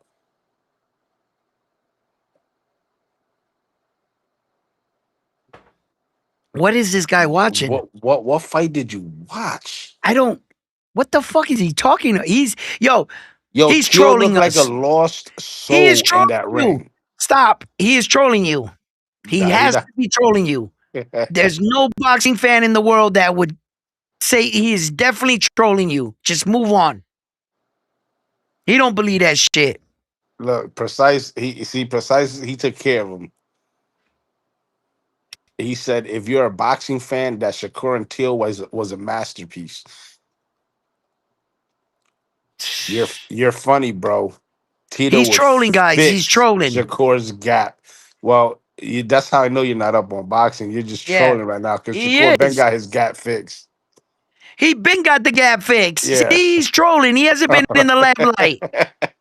You see, he ain't been up on game. How long has it been that Shakur got that gap fixed? Come on, the Shit, guy's so damn obviously long trolling. ago. Come on, stop it. He said he'll fix Shakur's gap and knock Matias clean out. Shakur don't got a gap. Exactly. And he ain't knocking Matias out. Nope, that guy is definitely trolling. Just keep going, brother. Tio Don Bass says Roberto. Carcast says yes, definitely. The Horseman. Um, Yeah. Xander, Sandor beat Tio. You talk about Sander Martin. Well, I, I mean, look, guys, I would like you to go back and watch that Sandor Martin and Teal fight, and don't stop there. Your homework assignment would be to actually pay attention to Sandor Martin. I want you to pay attention to what he's not. Sandor Martin was winning in that fight against Teofimo Lopez. Sandor Martin was winning in a few of those fights that he had. He fought Alberto Puello, didn't he? Sandor Martin, yep. right? And it was a split decision Okay. against Here's Tio and a here's split what's decision wrong with against Sandor Martin. Puello. Here's what's wrong with Sandor Martin. Sandor Martin was actually winning, I think, in that fight with Alberto Puello. At least to me, at some point in the fight, Xander Martin was winning. You know what? He's not a closer. He doesn't know how to close a fight. The last 3 rounds, Xander Martin, He let it slip by. he lets it slip right out of his hand. Those last 3 rounds in the Teal fight is what cost him. The last 3 rounds in the Alberto Puello fight is what cost him. Xander Martin beat himself. I'm just telling the truth. I study boxing. I watch what's going on in there. Xander Martin he's not a closer at all. He's a product of himself. He has the skills, the ability. As you can see, look what he did against Alberto Puello and Tio. He just couldn't close the show. And then I saw him for what he is. He's a great fighter, good fighter, man. But somewhere up here, he's got to fix that problem. He's got to learn how to close the show. He let too many close fights slip right out of his hand.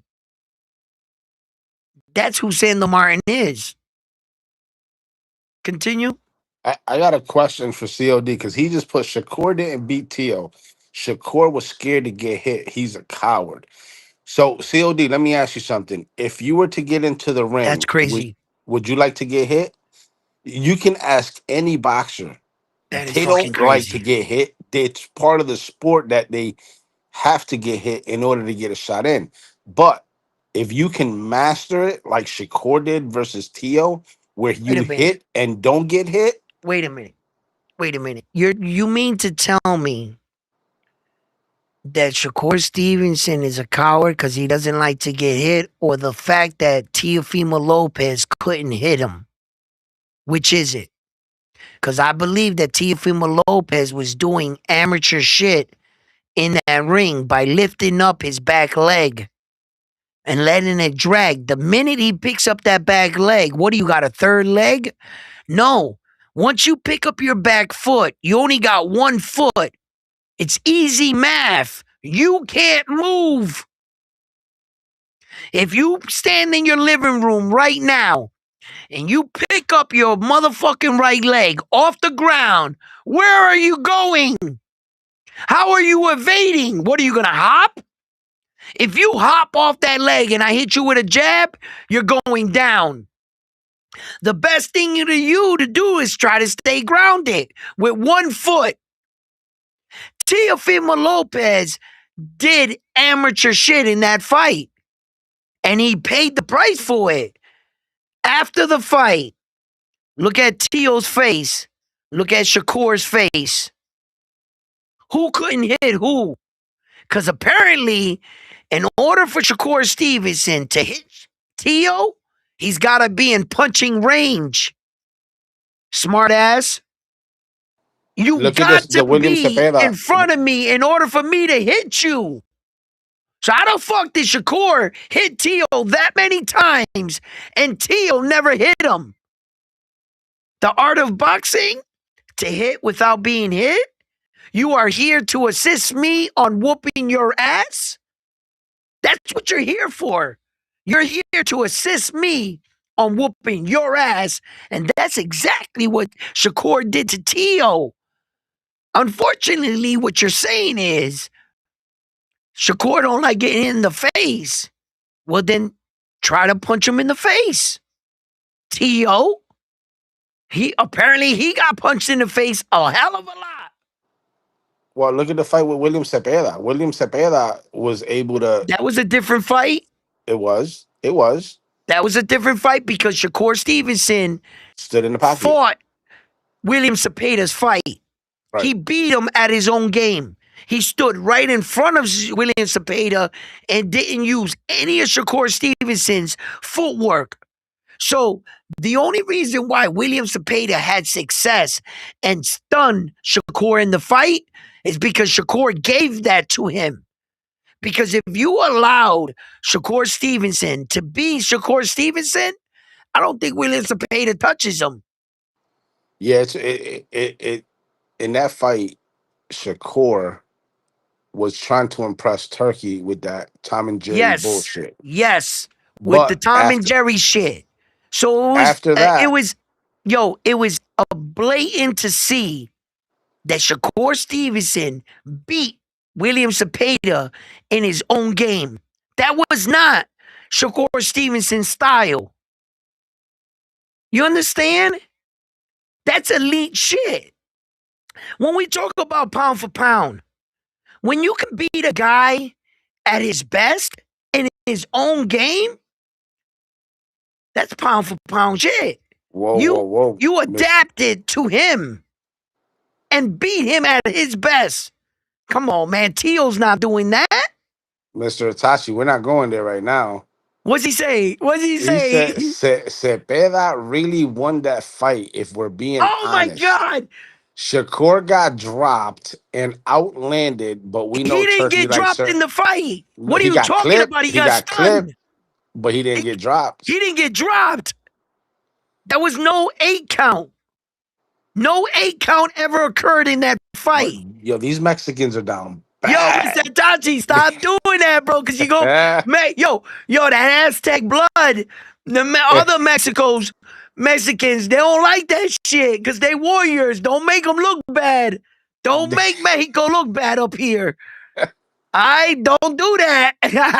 Yo, Mexico down bad. Yo, shout out to my Mexican brethren. You guys are the best. Go ahead, read the chat. Cepeda's not punching like Tito, not even close. He's still on Tito. Tito Mercado. When, matter of fact, speaking of Tito Mercado, when is his next fight? Since you glazing him so much, Glazing because them. he's been inactive for so goddamn long. Yeah. I've never done this before. For a person who never done it before, he deep throwing right now. Oh my God. Straight porn star. I never done this before.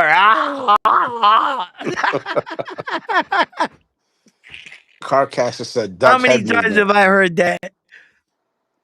You got to rush a core with head movement, with accuracy of punches, like Ryan Shakur, like Ryan fought Haney, Ryan TKO. Shout out to Ryan from the Sixers in the building. He said what's up round one earlier, but What up, what up, what up, I my didn't get dude? to it. Ryan, my dude. Um, That's a real boxing uh podcaster right there, Ryan from the Six. If you guys got the time, subscribe to his channel. Me and Ryan, we love to talk boxing. We're two passionate dudes about the sport. We have our debates and moments, but I like talking with that dude because he's a cool-headed dude individual that even though he takes shots at me, I'll take shots at him. It's nothing ever personal. You know what I'm saying? We're how can I ever be mad at a person that's doing exactly what I'm doing? Covering and keeping the sport of boxing alive. Ryan from the Six, my man, bro. Shout out to you. That's Boxing Up North. That's Ryan from the Six. He be on TBV. If y'all don't know, check him out. Go ahead, on Frontline.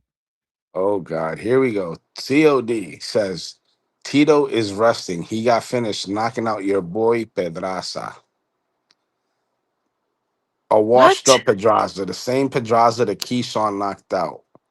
The same Pedraza you guys are giving Tank Davis credit for being a champion. Y'all want to fuck with me right now?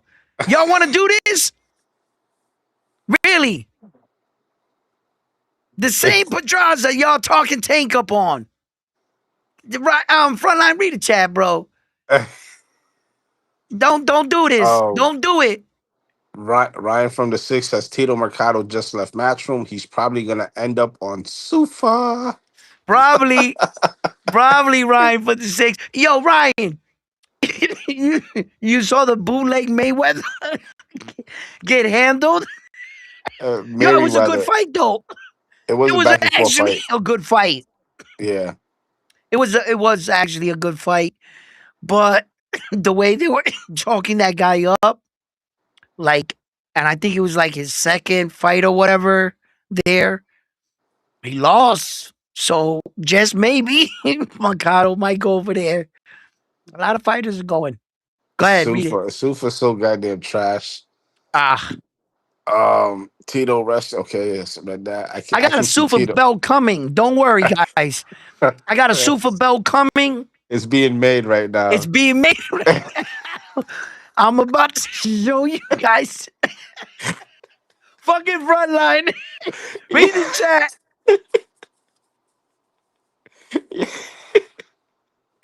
I can see Tito versus Keyshawn says Carcast. COD says De Los Santos beat Shakur too. Ryan says I appreciate the shout out round one. Always love. Nah, Mexican boxing's up right now, says Carcast. Ryan says exactly. It's never personal. Carcast says we got a bunch of champs, contenders, and prospects. Roberto says LOL Sufa. Work hard, chill. When Tank fought Pedraza, he was undefeated. Um, Kane says Temu Mayweather is down bad. Oh man. Um, yes, Pedraza and Tank is the one that, in lamest terms, ended Pedraza's career. But don't forget, Pedraza at the time was going up and down in weight divisions. He was at 140, dropped to 35, dropped to 30, back up, down. He was Right. all over the place just to get fights. So, in technicality, yes, Tank ended Pedraza's career. I'm not even gonna sit here and That was sugarcoat it. that was that was a fucking. That was a He took a brutal lot of knockout. shots in that Yeah. fight from Tank, man. Pedraza. Look, Mr. Tashi Facts. We been up this year. Murataya, Figueroa, Vargas, Barbosa, Did he Ventura. say We up. Morataya? Did he say Yeah, he Morataya? did say Murataya. Yo, he's COD. stretching it, ain't he? He's stretching, but it's all He's right. We'll give him reaching. Murataya. We'll give him Murataya because he beat No, any no, no. Cruz. How the whoa, no, I'm not letting you get away with this. How the fuck are they up? Does Saul still got all his belts then? No, they down Hey, bad right now. hey. You COD lost the big says, one, baby. Listen, at least I can say that um what's his name there? oh, by the way, there's a fight card in Puerto Rico. John Paul Rivera, he knocked out a Mexican. Well, he didn't. He knocked him down, but it went to 12. He won by UD yeah. against Yep. a Mexican. Oh yeah, that's Uh, right. Yep. round one, be hating on Tank, says COD. Nah, I don't hate on Tank. But yo, El Chulo Santiago, didn't he fucking bring them belts back to fucking Puerto Rico from Yeah, Japan, if I'm not mistaken? yeah. We just defended two belts. So how the We, hell we down bad? yep. So in world title fights, our last champion brought the belts back home. What has the last Mexican champion done? And Oh, yo! and to be fair, Goyaso just defended his title against And Jesus yeah, he brought the belts back. So that's Otto. two, as a matter of fact. And Xander unified as a Uh, title yo, defense. we're doing quite well around here. We are not down bad.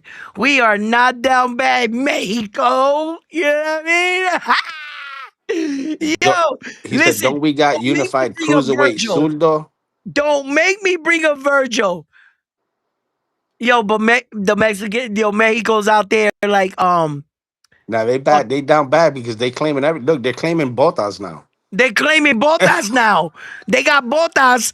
You know what They I'm got saying? And they were like, eh, what round one? You don't know? his name's Gerard not Boots Ennis Duran, was walking around in Mexico. His name was Botas. You know what but I'm saying? his name is not Duran Butenis no more. His name is Haron Botas Eni. Oh shit, yo, that's his real Mexican name. Oh man, y'all down bad. Y'all need to win, huh? Y'all gonna need y'all gonna need Stitch Wow, I Duran fucking after love it. This is hydration great. claw. I have a great time here, man. Kermit is Oh, fucking you with guys you. are funny. Oh man, I can't wait for this fight. I can't wait Matias for down this bad, and Xander so fight. is Xander soon. Yeah. What? What'd he say? COD says Matias down bad, and so is Xander soon. Well, okay. I'll give you Matias, right? Okay. You know, we're not going to shy away. We're going to eat our crow. We did. And we're not making any excuses. Fuck it. Subriel lost. Fuck it. He lost. He lost to a better fighter. That's it. Dalton Smith was a better man on that night. Point Shout blank out to period. Dalton Smith in the UK. You guys got that. But now, Dalton Smith, you got a target on your back. You know, all the fighters, all the top ranked fighters now are coming for you for that WBC belt. That is one of the most prestigious belts in all of boxing. And any belt that you're gonna get more people come at you is with that WBC. That's a fact check. You see how they got Sebastian Fundora and Ryan Garcia with chains and shit with crowns, right? Yo, that shit. WBC is the shit.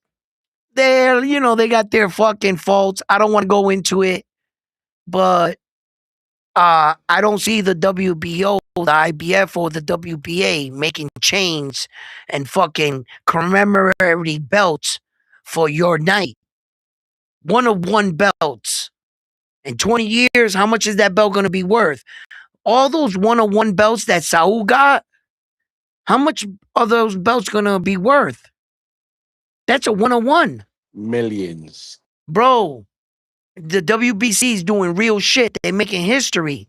That Terrence Crawford ring against Saul Canelo Alvarez, that's a one on one. Ain't no other fighter in history got that ring. If in 50 years, when Terrence Crawford passes away, how much you think that ring is gonna be worth? That shit is solid gold. Thanks to the WBC. So I don't want to hear it. I don't want to fucking hear about how corrupt they are. Name me one that's not. So just keep that. You can keep that shit to yourself, right? We know that. You're not saying anything slick to a can of oil. But that is the best belt. And Dalton Smith has it. He has that belt. There's going to be guys coming at him. Let's see how good Dalton Smith truly is. Let's see if he can represent his country and his flag proudly. You know, I wish him the most success. I'm not a hater. Subriel lost, he lost. Oh well. So what? Subriel's just a boxer doing his job. You know, I don't take that personal. I like Subriel. He's, one of my countrymen. But come on, man. I'm not gonna lose my mind. Fuck that. Dalton Smith is the champion. He deserves respect. You guys know how I am here at Round One Sports Talk. It's all about the belts, baby. If you have And a belt, let's not forget you got my respect. Xander's calling out champions and he's daring to be great. Oh, You got yes. you got Fundora What do you calling out mean? you got Fundora calling out retired fighters. Retired fighters, He's Errol trying to Spence bring Jr., the one of the Charlo Charlo twins. twins. Yo, it's crazy. He's calling out inactive fighters while Xander is calling out the top of the food chain. You can't get no higher than Jerron Boots Ennis than another champion now, can you? Being the fact that Jerron Boots Ennis, without a belt, is revered as the best 154 pounder. So what can you say about Xander? You understand? So you got to give respect to Xander for what he's doing. Making this fight, not pricing himself out. There was a lot of things Xander could have did here. He's not obligated to fight Jerron Boots Ennis. You got to understand that Jerron Boots Ennis didn't go through that process of putting in the paperwork because he's the WBA regular champion to Xander's real belt. So that might have been the next step for Jerron Boots Ennis, but it didn't need to get there when you went on knocked on Xander's door.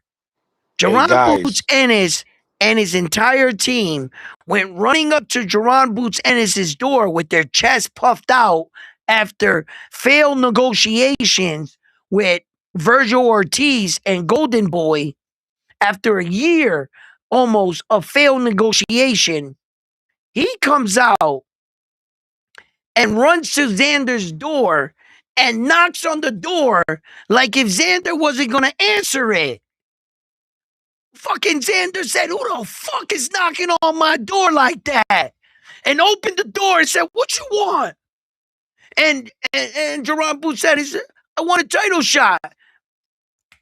He signed it on his forehead. Here. Yes. Let's go. Xander.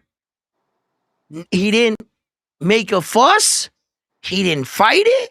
He agreed to everything. He didn't even care about the money. And we got ourselves, bro. He said, "Wait, Literally, Jerome Boots Ennis went up there trying to punk Xander, and Xander turned around and said, "Who the fuck you think you talking to?" That's basically what happened in a nutshell. Hey, Captain, that's a false statement. He says Top Rank gave up Xander in order to get that contract. One thing you guys don't understand What? about Bob Aaron. Bob Aaron, Love he Xander. he fucking loves Xander, Fucking and loves it. He would and never do that. and Edwin broke down how the conversation went between Bob Arum and Xander. There had to be in a point where Uncle Bob went to Xander and said, "Xander, let me tell you something, kid. I want this network deal. We can go somewhere else. You don't have to take this fight. I got more money invested in you, and I'll make more money off of you, and we'll be just fine without that DAZN deal. If you think that Uncle Bob didn't ask Xander, you know what they want you to do, son? They want you to fight Jerome Boots Ennis." Xander looked at Uncle Bob and said, "What's the problem? Hold my beer. There's Uncle Bob.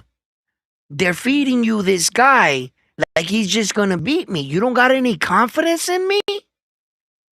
I'm telling you, Xander, his father, his team, his coach, manager, bro, they all jumped up at the opportunity. It was the actual opposite of what you thought you were going to hear from Xander's team. Them motherfuckers was running up to the TV. "Where's Boots at? Where is he at?" They was like, "What? You want to fight? Let's go, bro. No problem." They did not. Yo, Xander and his entire team, shouts out to you guys, didn't even flinch. You ever see that play in NBA with Kobe Bryant and that other dude that he tried to check the ball in his face and Kobe didn't blink? That was like an iconic moment. Kobe was like sitting there like this, like in his face like this. He went like, and Kobe was like, "That's what Xander did." Yo, Hey, he didn't Carcass wants flinch. you to drop the link, Edwin. Yo, he didn't flinch at fucking Jerron Boots Ennis' attempt to be like, "Yo, I'm Jerron Boots Ennis. I want to fight you for your belts." Xander said, "Well, then let's go outside." Yo, that was one of the most noble and quickest fights in boxing that I can remember of late that got put together like this. Yep. Jason said Boots thought he could punk Zayas like he punked Virgil. He thought he could. It didn't happen. Yo, Zayas fucking what? Yo, you gotta admit it. Listen, and this is just not me talking this up. Where I get my information is almost every major boxing news outlet. They all have one thing in common, I noticed. They all had different views about how the fight was going to play out. They all had different views, but they all had one thing in common. Xander made this fight happen and his team.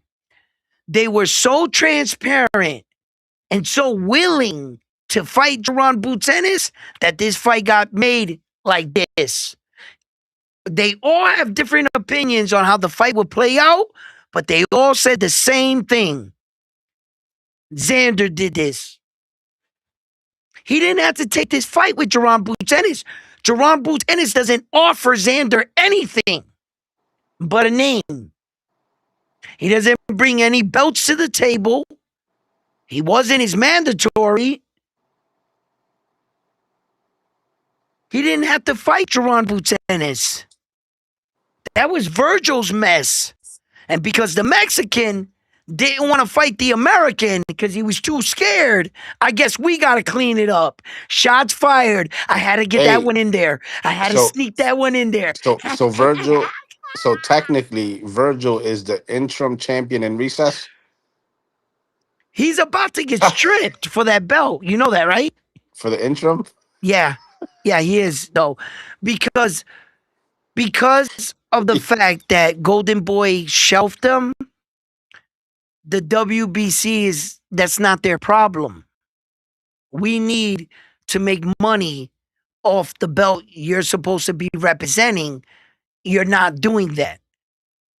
You're not actually fighting. So So as wait, long as that belt, that interim is still around Virgil's waist, it's on the shelf.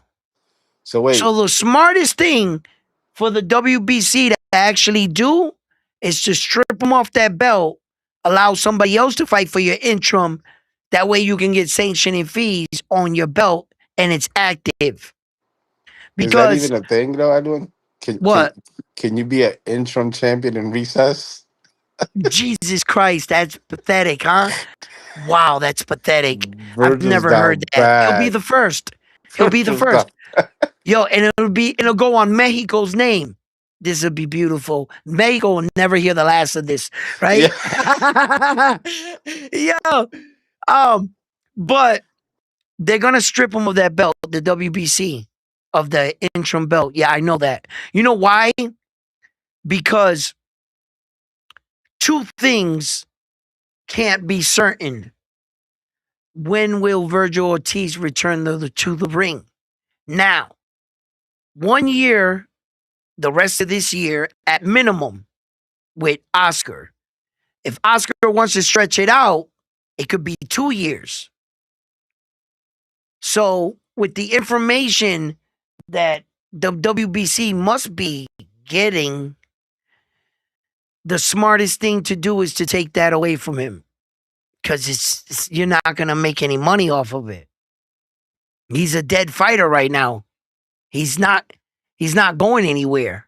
He ain't Hey, signing no hey, fights. hey, So, guys, those guys that are tuning in now. Speaking yeah. of belts, round one has now offered an interim Interim. Nostradamus belt. Notre Dame. Wait, hold on. Where's my belt at? Where's my goddamn belt? Hold on. We got to show that Notre Dame's belt. Where's my belt at? I think I recently lost the belt and somebody beat me for it. But since we don't got no record and we didn't have no one come up and officially clear. Yo, Ron was a cheater. Yo, watch that guy. Listen, come up here. We're going to compete for the Notre Dame's world title. We're implementing an interim Notre Dame's world title where if you compete for the major belt, you gotta pick the fighter and the exact round. Right? That's for the Nostradamus. That's for If the you want to Notre go, Dame. That's the only way you can win that, right? and then Now for the interim, that name. Now for the interim belt, we're gonna make it a little bit more interesting. We figured for an interim belt, we'll give you an opportunity of picking 2 rounds. You can say, I think he's gonna knock him out between round 1 and 2, 3 and 4, 5 and 6, 6 and 7. You know, you can pick 2 rounds to see if you can guess within, and that will win you the status of the interim Notre Dame's world title here at round one, where we will give you credibility of knowing your shit about boxing. So far, many have tried. Many have come up here and try to out call me on boxing matches. Many have failed. Frontline has become world champion at one time, but he couldn't hold the belt. He couldn't do it. Richard became a world champion at one time, but he couldn't hold on to the belt. So far, here at Round One Sports Talk, I am the only person that won the belt and successfully defended the belt. So, if you think you can pick these fights and call them like I can, join us here at Round One Sports Talk. Show the world your boxing IQ. Call these fights and let's see where your boxing IQ is at. So, Frontline, there's a lot of messages. Oh shit, I got somebody in the background here.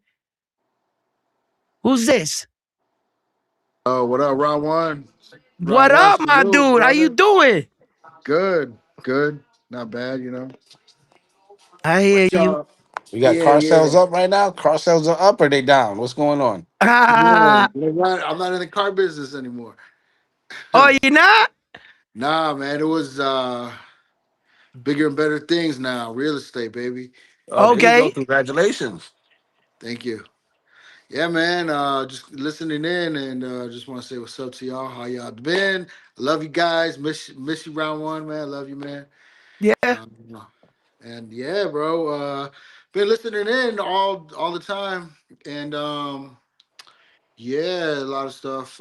But with Ortiz, is that what we're talking about still, Ortiz, or We're talking hey, about I anything think at this point. right. You know what? Whatever I you want to would say, like to talk about, here's your um, time. Zayas, man, he's doing so good. I'm really excited to see Xander fight Boots. I think that people are sleeping on Zayas for whatever reason, man. But he's a bad boy, bro, and I want to see that fight. I really think Xander could pull something off. He could Hmm. hurt him, and I want to. We haven't really seen Boots dig deep, and that's kind of what we're trying to see. We're trying to see who can take Boots into deep waters and make him dig Right. deep and where's his heart. And Boots is a great. He's a great talent, generational talent. I totally agree with you. Round one with is Xander beats Boots, that automatically puts him in for pound, definitely pound for pound. Yeah. Like big time, like jumps the line, like Hmm. overnight. He's the man. He's pound for pound. I would say even as far as say number one because Hey, Chicago. You know what the problem is, though, bro? yo, Here's what the problem's gonna be. When Xander beats Boots, I guarantee you, mark my words, everybody's gonna come up and say, "Oh, we knew Boots wasn't that." They're gonna try to That's what they're gonna try to discredit say, that Chicago win Kills. You know that, man. one but you know way or what? another. This is You know how what we I'm get saying? them. This is how we get them. We talk about it now and we implement Yeah, that's what I'm trying to do. we Yeah, you implement know that. it. Hey, Boots is this freaking phenom that's the next Mayweather, or even better than Bud. He's like the next guy up, and you just gotta paint it that way and let him think that. And but now Xander got to go in and perform. Yes, he's And got if to that perform. happens, then bad, bro. We're on top, you Yeah, know. Because look, y'all got Xander, but we got Virgil and we got Fedora. So right now, the Mexicans, we on top, baby. and Bam Bam. We got I Bam. don't know why you don't claim him, but Well, you got I'm claiming Navarrete too. that, You got bro. Hey, look, Navarrete. when I say Mexican, I'm talking about Mexicans in Mexico and Mexicans in America and shit like that, you know? mm-hmm. Mexican America, because at the end of the day, Because like y'all Bam like is like to your say, top we all dog one. right now. Bam Rodriguez, that dude is serious. Well, he wants to fight your boy. He wants to fight your boy. He Yeah, wants to no, fight bring him. it on, baby. That's You know? competition. I think that's Can't like the new can't fight. protect nobody. I'm not living in witness protection. If you got a belt and you in boxing, well, then you better stand up. A quick question, Brown. One like how big you think anyway can get? What's like the Uh, typical size? I You think think he can actually get at 122, 22? he really should stay there. To my Yup. opinion, Stay away from What Shushu. about the I shoe don't shoes? think Like he should. He doesn't have anything to prove at 126, okay, but right. he's his own man. Um, at 126, I do recognize that will be his sixth weight division. Well then, what about like the shoes of the world and the Oh no, Espinosis no, and no, all no. them The guys? interesting What do you fights, think? What do you think? 100% Where are they gonna meet at? worthy fights. Yes. Do they deserve to fight Naoya in a way? Yes. Health wise, by Naoya in a way, Brother, I know where he comes from. He comes from 108. He's in his fifth weight division.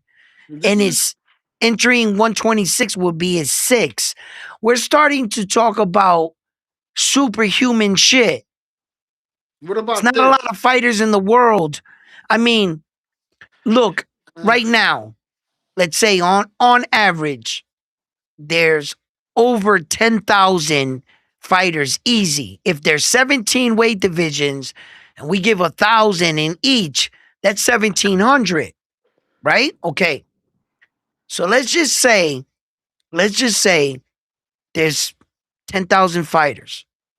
Out of 10,000 fighters for 100 years on average, you mean to tell me that there's only been 4 men, 5 men to ever make 6 weight divisions in the history of boxing? 4 men. That's it. You're getting into a conversation with a 1% type of man well, in the is it safe world. to say this, Brown One? Is it safe to say this then? If you're talking that way, and we're kind of looking at this guy as being the monster, but he can only go up to 122 pounds. He's there, he does need to find some better competition. Is it safe to say then No. the way that we don't judge the heavyweights in the pound for pound, that maybe we should kind of exclude the smaller weight class in the pound for pound? Okay, brother. What do you think? As far as that conversation goes, I don't think you can judge heavyweights with any weight division. First of all, we don't play by the same set of rules. The heavyweight division doesn't cut weight. They don't put their body through that rigorous weight cut. So if we're not playing by the same set of principles, the same rules, then we can't be judged the same. If you cut weight, then now we're talking.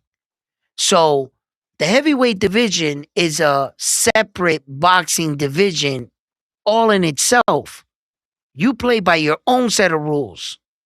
So as far as the men that pay the ultimate price, brain damage at the end for cutting weight, shit like that, those kind of guys, we can talk about guys in that. And here's the thing with Naoya Inoue. You say he needs to fight better competition. Really? That's what everybody else is saying, but they're not saying the truth. Because the truth is, Naoya Inoue has fought in his career 16 world champions. He knocked out 13 of them. Let's just take a boxer, Devin Haney. If we were to take Devin Haney's career, throughout Devin Haney's career, he only fought 9 world champions. He knocked out 0. So if Devin Haney somehow is reviewed better than a fighter like Naoya Inoue or any other fighter, name me any other current champion that fought 16 world champions, but you come up here like a lot of other people, not to say that you're wrong, you're just told or informed incorrectly by these other guys. Because the truth is, Naoya Inoue is in his 28th consecutive world title fight. He has defended all 4 belts, a record breaking 6 times. He's 7 now with the Allen David Picasso. So he beat Saul Canelo Alvarez in our era of the only fighter currently defending all 4 belts in a row consistently is that Japanese dude. So when they say he has to fight better competition, in regards to who the Well, fuck is doing it better than that Japanese dude? I need to know. we okay. Cause So if I don't mean to interrupt you, but like if everybody's, let's say everybody, I'm pound for pound. There's got to be a scale of how we kind of can distinguish them from each other. and get like a true number one, number two, number three. But and then I would like to kind of say, I don't know what the hell I'm saying, but I'm a little high. It's okay. I lost my train of thought now. It's okay. Oh You shit! know, no, you were on Naoya in a way and saying about the belts and Yeah, achievement And how do you rank a pound for pound fighter? and how do yeah, you rank a pound right. for pound fighter, right? Okay, yeah, because I was listening to the boxing voice, and I was hearing you guys, and Ness was Yep. going. Ness was having roid rage, Yeah, and he does that. hey, dude, he's having he's going crazy. I think it's those peds he's taking. Hey, you guys need some intervention for him, dude. Yo, he might be coming out. He's Yeah. hey, he better be in Border Wars. He needs to fight somebody. Yeah, Um, he's doing his stem cells recovery. hey, you You know know what I'm who he saying? should fight round one? You should bring it up to. He should fight CYP. That should be CYP's comeback fight. Nah, Ness ain't gonna fight That's what he CYP. needs. Ness is honest in Ness what will he fuck says. CYP He up. only fights cherry picks. I think he would fuck CYP up right now in his roid rage. Mm-mm. He would go crazy. I see he would throw him out the ring. I'm not sure about that. I haven't Oh, seen Ness. I can't honestly say that. He sparred, and then I heard of some controversy that the dude mm. fucked him up in sparring. Oh But yeah. you got to remember that Ness is coming off of an injury. Oh yeah. Okay. What knee You know, injury? he's coming off an but I haven't seen CYP fight since neither. Hey, CYP disappeared on us, man. Yeah, he did. He really did. Ness Him is and a his big coach. dude. Him and his coach Troy. He's He's like 6'6", 6'7", Ness in real life. Like, he picked hey, me up at the airport. That motherfucker's tall as shit. talking But, about fellow boxers, Dante Wilder, bro. I'm so proud of him. I'm really that was fucking a crazy fight. But I am proud of him. Yes. I I'm had proud of Dante both of Wilder them. in the fight. I was thinking, I'm like, man, I want to fight Chisora just so I can get one of those burgers. Ah, Let me get one of those fucking burgers, man. yo, I Tashore is a love that tough shit. cookie. He's a tough cookie. But that was a Good. crazy, like, if it depends on what we're talking about. If we're talking Well, about their performance, their styles, it was trash, let me right? ask you this, Okay. since we're talking about heavyweights. But Yeah.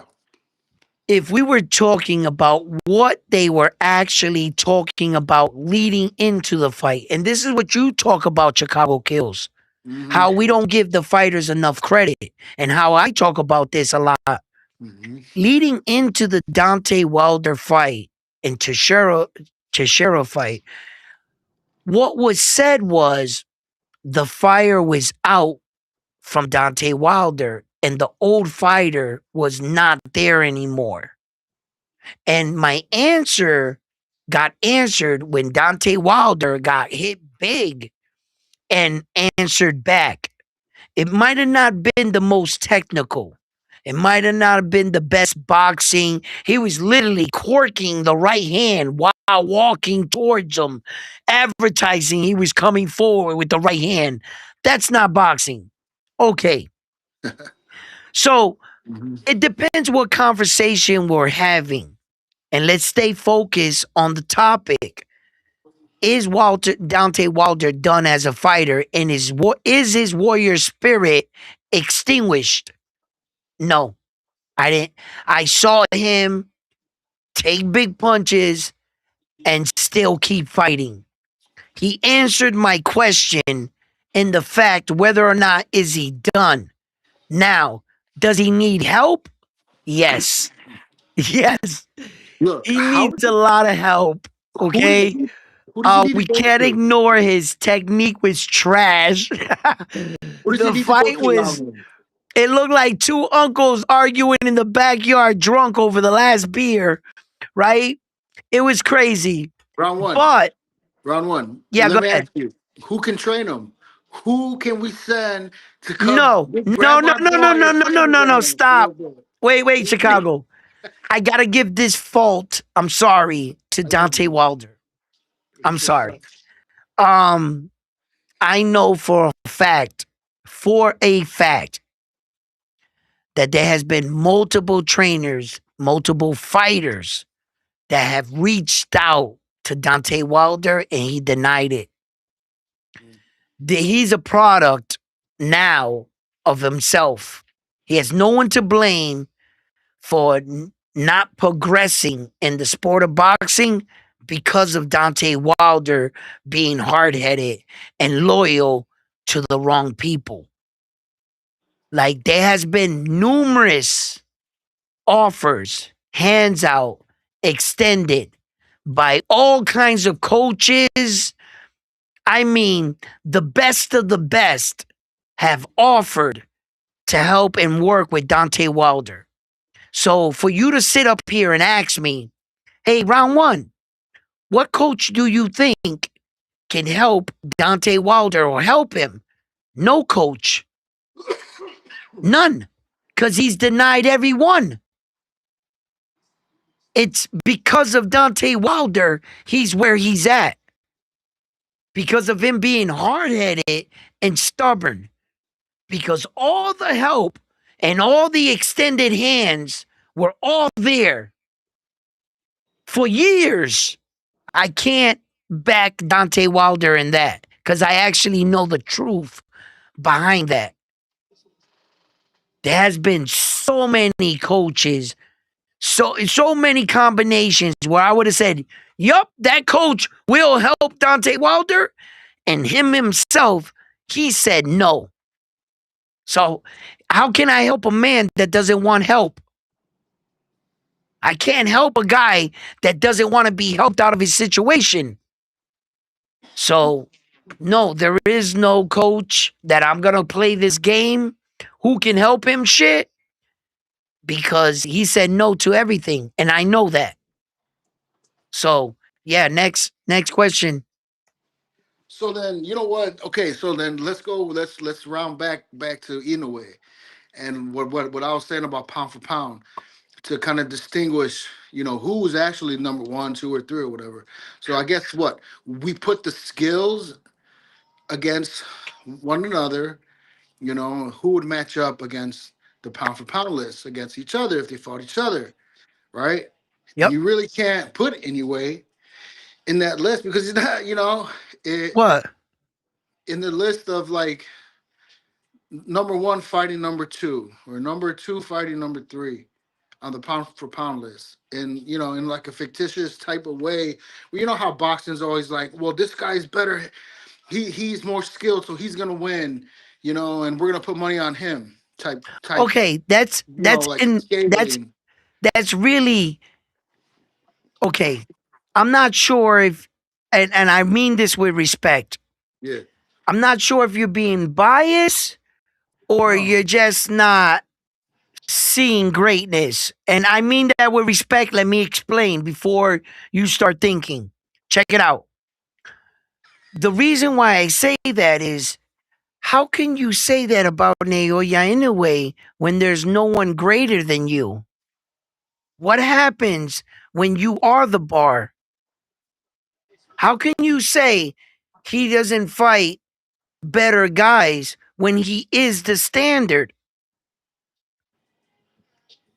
I don't think Well, you're seeing him. the caliber of people that There these is no individuals are one fighting, when like compare. one. But hold Yeah, on. that's the problem. Yeah, one guy is fighting the likes of Dubois and AJ and Fury. Yeah, there's. You see, you got to Like, understand what do you think? that Naoya Inoue is all that wrapped up in one. You got to understand that it's hard for you to see him fighting anybody better I've because seen you're him not human. acknowledging him as I've the seen him dropped. standard. I've seen him dropped. I see him human. I see him being able to be defeated. That's a chink in his armor. You Yeah, gotta, I'm but not when you're talking I'm pound not for pound, you gotta go down to the chinks in the armor. Who is the fucking ultimate? You know what I mean? Who no, like no, Mayweather? They say he's the greatest no, no, because when he was fighting, he was the greatest. He made everybody look stupid. no. You know? Okay, Chicago. You're my Yeah. dude. You're my dude. You're my dude. Check this He's out. my Check guy, this out. Boston. He's my guy, Boston. Mm, mm. Check this out. Chicago, you sound like me a few years ago, I love it. I and love and it. I love it. I love it because your mentality is that of a or like all out warrior. Were you gonna say You that of a woman? Were you gonna say that of a woman? know No, I'm just all of playing. a warrior. Yeah, yeah. Yeah, come on, stop it. Why would come on? There's nothing female about you. Don't ever think that. But you're Anyway, bashing me right now on national TV. nah. You see how you're thinking, and I No, I'm never just said fucking with that. you. I I'm never just said fucking that. with You see how you're you. thinking? That's you. That's you. Yeah. All right. Anyway, back to what I was saying. Warrior shit, right? You see, the thing with Naoya, in a way, the problem is this: that when you see him, you compare him to other people. The problem is he is the 1%. And I just want to clarify that it's going to be hard for someone to come up and match him, okay? Because he's what we considered ahead of the curve. You ever hear the phrase, this guy was ahead of his time? He was a lot further than and knew things a lot further than a lot of guys. Now, to your concept about, I understand that this is a chink in his armor. This is you saying, I understand this is a kink of his armor because he got dropped. Okay. I don't view it like that. I view it, if you're not in there taking chances, looking for the knockout, and then you got knocked down, it would tell me that you would fight off the back foot like Devin Haney.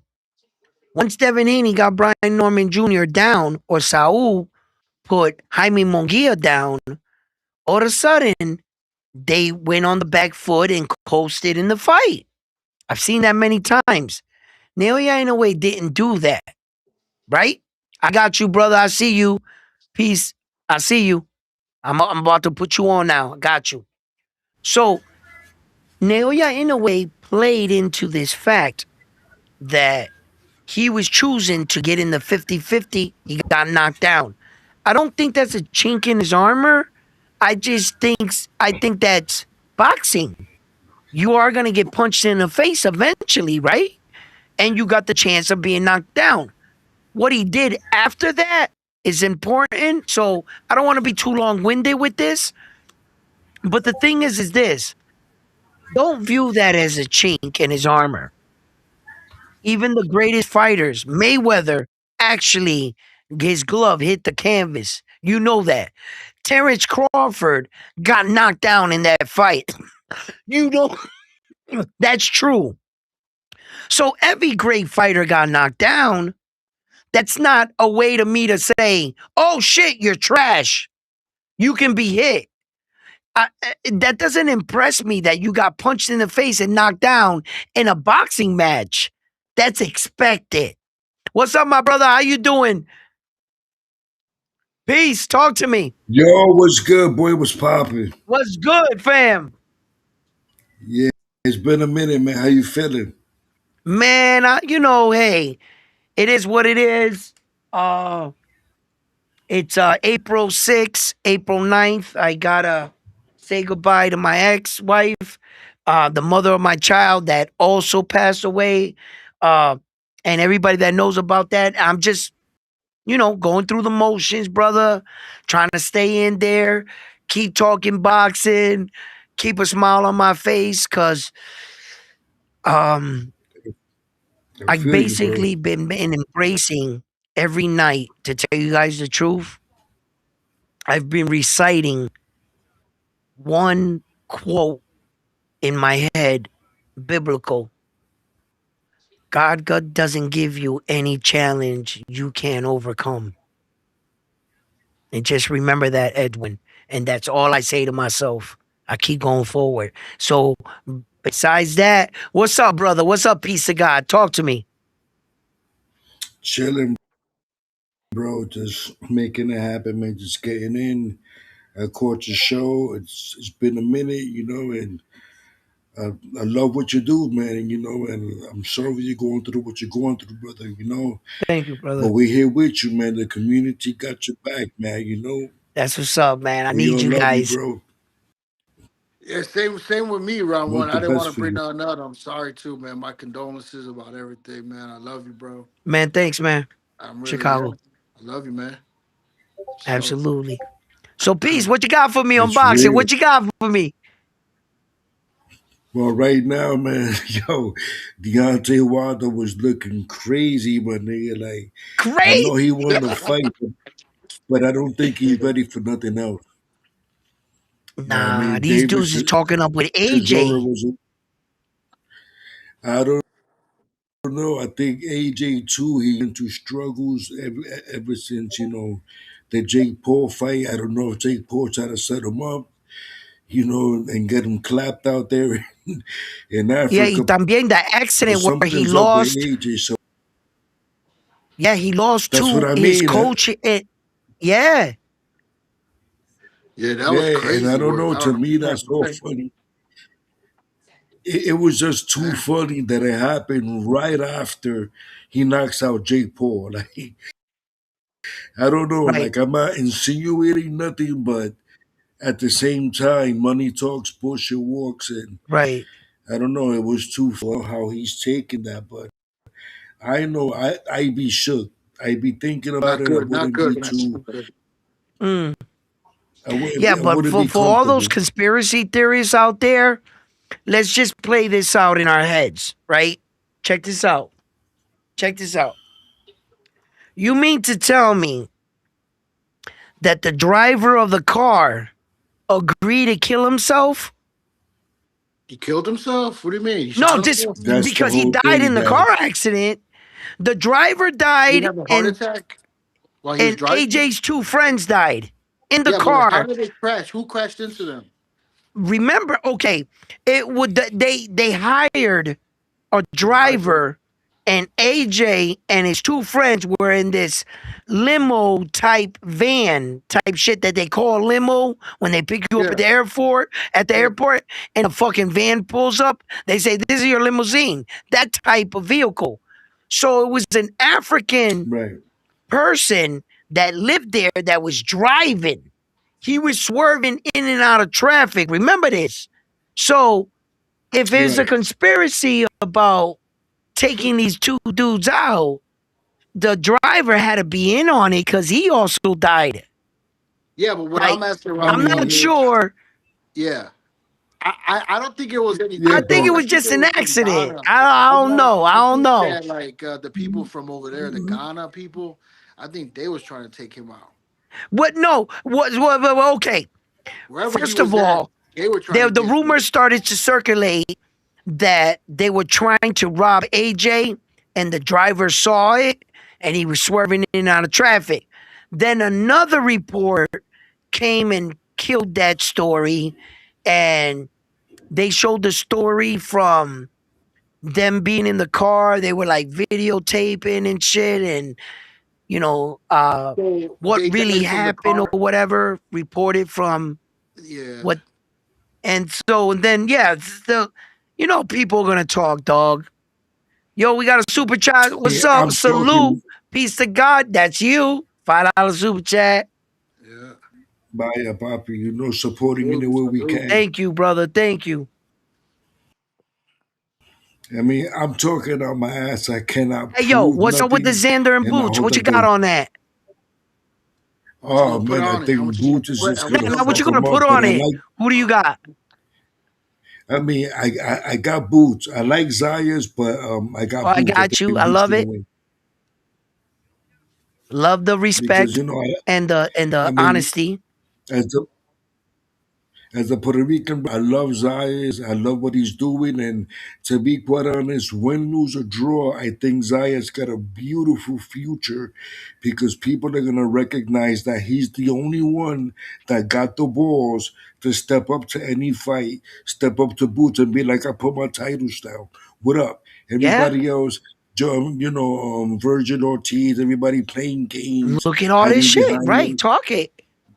but Zayas did not play games. He even did a video, signed, sealed, and delivered. He's not playing. I love that about him. Yo, So man. even if he Say it. loses, I got him. I got his back. Yeah. That's You know what it, I'm man. saying? No, no, no. Zayas, Definitely look, brother. There is no discrepancy on my part for Puerto Rican taking Jerron Boots, brother. Listen, you know what I'm saying? You have the right to that. And I respect it all day. Right. And I also have respect to the Puerto Rican fans out there that are still saying, wait a minute, the jury's still out on Xander. He still actually needs to prove himself at only 23 and only doing this much. And we feeling that he was still young in the sport. I can respect all of that. This is actually a fight to show me. Show me what you got. yep, he's a Sh- great fighter. Yep, Show me yep. what you got. Show me what you got. Yep, I that's want to it. talk about the venue, where it's gonna take place, the press conferences and shit like that. New York. What's going on? Yeah, so it's not gonna be in Puerto Rico. It's gonna be New York. New New York, York, New yeah. York, the It's Big already been Apple. announced. It's going to Oh, New okay, York. okay. You gonna go to any of the pressers? Do any? Man, I gotta get out to this fight, guys. Hey You man, you guys should gotta link up help with me with this Marco. one. I gotta go to this fight. Round Hell one. Hey, yeah. no homo, man. You should link up with Marco's ass, bro. Listen, Marco, he's out there. if He's he's out in your going area, and Connecticut and all that. like if he's been there and he knows a way around the garden like that, yeah, I don't give a fuck. I Yeah. think you and him would be out there doing some reporting. I think you guys Yeah, would of would course. connect your For us, next. for our channel, I'm Yo, always if you Yeah, down if come for to New anybody fucks reporting. York, with y'all, if you hey, if come to anybody New fucks York, with y'all, you got crazy Marco right there to back you up. Hey, it if is you what it come is. to New York, hit Listen, me up, bro. I'm Yo, always I gonna know. be Edwin, no matter where I go. I'm usually accepted and loved. I got a cool Of course, personality, I guess, and I'm never a hard that's person it. to deal with. But I'm never gonna stop being me. I don't need Marcos to be me or not be me. Nah, If you meet me, what's up? How you guys doing? Like with You respect, gonna know man. how start it I'm is. rumbling, and you Oh, guys are here, gonna real start rumbling recognize in the real. back. That's it. that's it. Yeah. I'm And always then just I don't know how to be anything else. no, this is what I was gonna say, man. You, Marco, the hangout spot, and Punch Drunk. Y'all should get together as a Mm, squad of some shit Yo, when the you fights want to happen. that Y'all hear? might be a start Yo, doing y'all different you thing want? vibe out for there. me. And but Those are you a take lot of y'all Yo, different, you know, nah, but cool yo, though, you dude. want to That'd be hear? a cool ass little pack of little You want to hear something fucks. funny though? what? Yeah. Yo, round one. If you come to New York, yo, hit me up, bro, because I know New York. This is my home. I know it like the back of my hand I'm in all always in five New York. boroughs. That's what it I'm is. always So I'm saying we I'm can born link in up. Newark, New I would love. Jersey. Right, right. There you Yeah, go. I'm There you from go. Newark. Yeah, so I've been in and out of New York with my cousins, and I probably got a lot of family in New York in particular. You know, but You do definitely, look familiar. Sometimes I be thinking, do I know this guy from somewhere? Because you do look familiar. You do look like family in a sense. But yeah. at the end of the day, Listen, maybe I got that face, but what brother, yo, yo, when they got this fight out there, Papi, I swear to God, bro, we gonna link up out there. You know what I'm saying? We gonna go out there, we gonna rock out, we gonna get some round one fact. sports shirts, bro, and we gonna be them crazy bodies in the fucking crowd. You know, getting this fight riled up That's what it because, is. This yo, is your time right now, bro. This Turning is up, your boy. time right now. This is your time. You gotta take it. You gotta seize the moment. You got yeah, Zion. thanks, If this guys. fight goes through, if this fight goes through, and it's like for sure, and they start doing promotions and start setting dates and all this, and you definitely got to be out there, round Yeah, one. yeah, this is one of the biggest fights Bring us that I went that to in New content, York. bro. We need you, round one. We need Huh? you. You got to bring us that content because we're Oh not yeah, out there. yeah, yeah, We ain't yeah. out Oh, there, listen, bro. we I'm gotta not get out there. that. I ain't Yo, in one of the New best. York with my Chicago gangster. You know what I mean? I ain't out I there. I ain't in LA gang banging and shit. You know, I'm right here I know. at the crib. Listen, Chicago, man, you never know. We might pop up out there one day. When we get bigger, Man, but we you come will. out here, We'll get there. I'll come We out are there. going Nobody to will get know me. there. Nobody will know me. I'll be in my ski mask. Yo, Woo! listen, we'll be out Robbing there. Fuck it. everybody, We'll baby. ski mask it out, shicey and everything. We don't give a fuck. We'll all wear shiesties. Oh Listen, shit.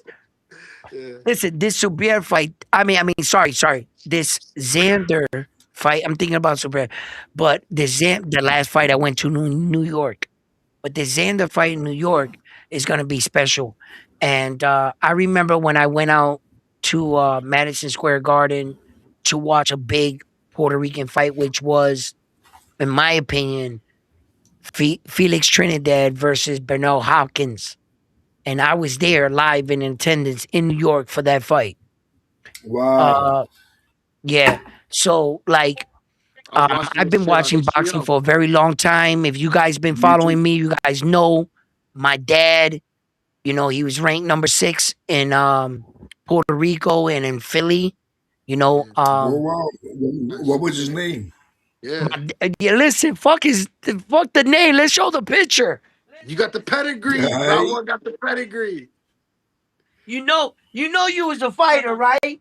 Yeah. You was a fighter when you took a picture like this. That's Yeah, Poppy. You know what I'm yeah. saying? okay. That's Poppy right there. That picture was taken in Bye. Philadelphia, right there. Yeah. My dad like worked with and actually trained with a lot of fighters in Philly and shit. My father was shot 5 times coming out of a pool bar in 1978 in Philadelphia. My father was shot 5 times. He was shot I think 3 or 4 times in the back and 1 time in the throat. And then That's they what's cut his up. bicep from here all the way up to here, like that, for that he wouldn't fight again. He lived. My father lived after being shot that many times. Then we moved to back to Jersey, and then my mom took me from Damn. my dad and brought me to Boston. And here I am, like that. Would you grow up But in? Hey that's man, I got Poppy right family in there. You know what I'm Boston. saying? That's what's up, man. I got family in Brockton In Brockton, and oh, that's the Whitman. fucking shithole. You heard of Whitman? You heard of Whitman or something like that? It's right next What to Whiteman? Wyman or something like that. Yeah. Brockton Um, is like, ugh. That's a I've been gritty over there. city. A I've been there. tough. I've been It's there. tough. I've been That there city's twice. tough. I visited over there twice, bro. Boston. It's straight. The first time I went to a bar by myself, right in Brockton. It's Did you like go right down the in street. Boston where you got like the rich, You know like what? like I went um downtown too. Oh, I went. I did a day downtown. I went to yeah, MIT. I went to all the colleges Irish that shit, were right? all around it. I played some dude in chess out there, some white guy. I played it to a draw. I'm like, all right, cool. You I'm good. I'm did? good. Yeah, man. I went to like this college, Massasoit College over there. You heard of it? Mm-hmm. It's like a Massasoit, community. yeah. It's like a community college. I Yeah. went there, and that's where I played chess. But I went to MIT out there, not college. I was just like visiting. I was just Mm-hmm. sightseeing, smoking weed and shit from Mm-hmm. Chicago. I went to visit my sister out there, bro. Oh no, we got too Yeah. many colleges. I went out there twice. But Let okay, me so tell let you me tell you the something. story. Let me tell Three you the story though, Ralph. three summer. So I was in Brockton, That was and in New then Bedford. New uh, Bedford, another fucking crazy place. Go ahead, yeah. Chicago. Oh yeah. For sure. So yeah, I was in Brockton. I was there a couple of days. I was gonna move there. I was with my older sis. So nighttime, I went out right around the corner. Just found like a little local shithole bar or whatever. So I went inside. Boom, boom, boom. I'm ordering drinks. Next to two white dudes. It was me, two white dudes. Maybe somebody playing pool in the back, whatever. And there was a drunk dude. Dude looked at his friend. Was like, yeah, everything was cool before the spics and the niggas moved in. And I'm all like, oh shit, and I'm over here Mexican as fuck. And I'm like, oh shit, we're gonna have to kill these dudes. Might have to fucking break some bottles over their head or something and run out. And then the guy sitting next to me looks at me, he's like, hey, excuse my friend, man. I'm sorry about that. He starts apologizing and shit, starts buying me drinks. It ended up being a cool ass night. And I was talking with the dude, and the White Sox had just won the World Series that year. This was in 2005, and we were talking about baseball. He was buying me drinks, so it ended up being cool. Kind of started a Damn. little rocky, Damn, this is ended 20 up being years cool. ago. Yeah, yeah, Yeah, 2005. yeah, that's a yeah. long fucking time ago. Well, look, It was Boston. fun, man. I had a good night. It was so Yeah, yeah, Boston's yeah. cool. It's cool. I went downtown. It's a little as hell out there. Downtown Hmm. small, Yeah, Boston is lit. The but it's cool. Boston Harbor, the pier, fucking there's a lot to do out there. It depends where, you go, just like New York. You can go down to 42nd Street and get that New York ambiance. Like, you think that that's what New York is about. That's not what New York is about, you know? You know So, what? I don't mess with New York. I haven't been there, but I'm gonna go. But the only reason I would go is in the wintertime to the Big Apple.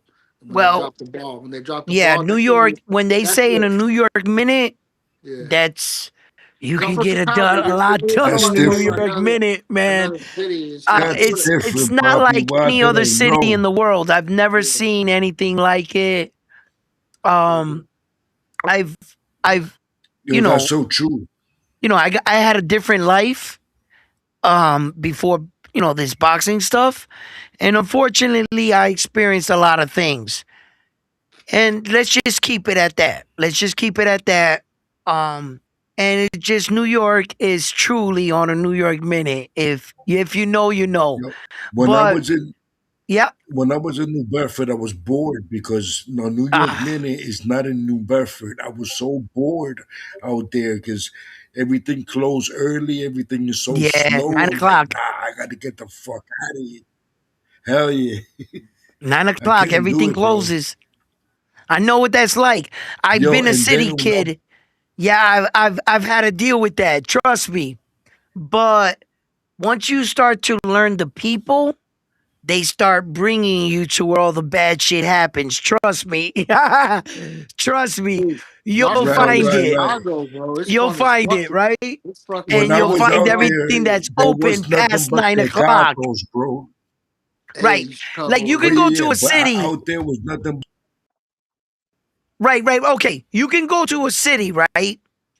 And be like, oh, this city is trash. There ain't nothing but tecatos, this, because it's what you see.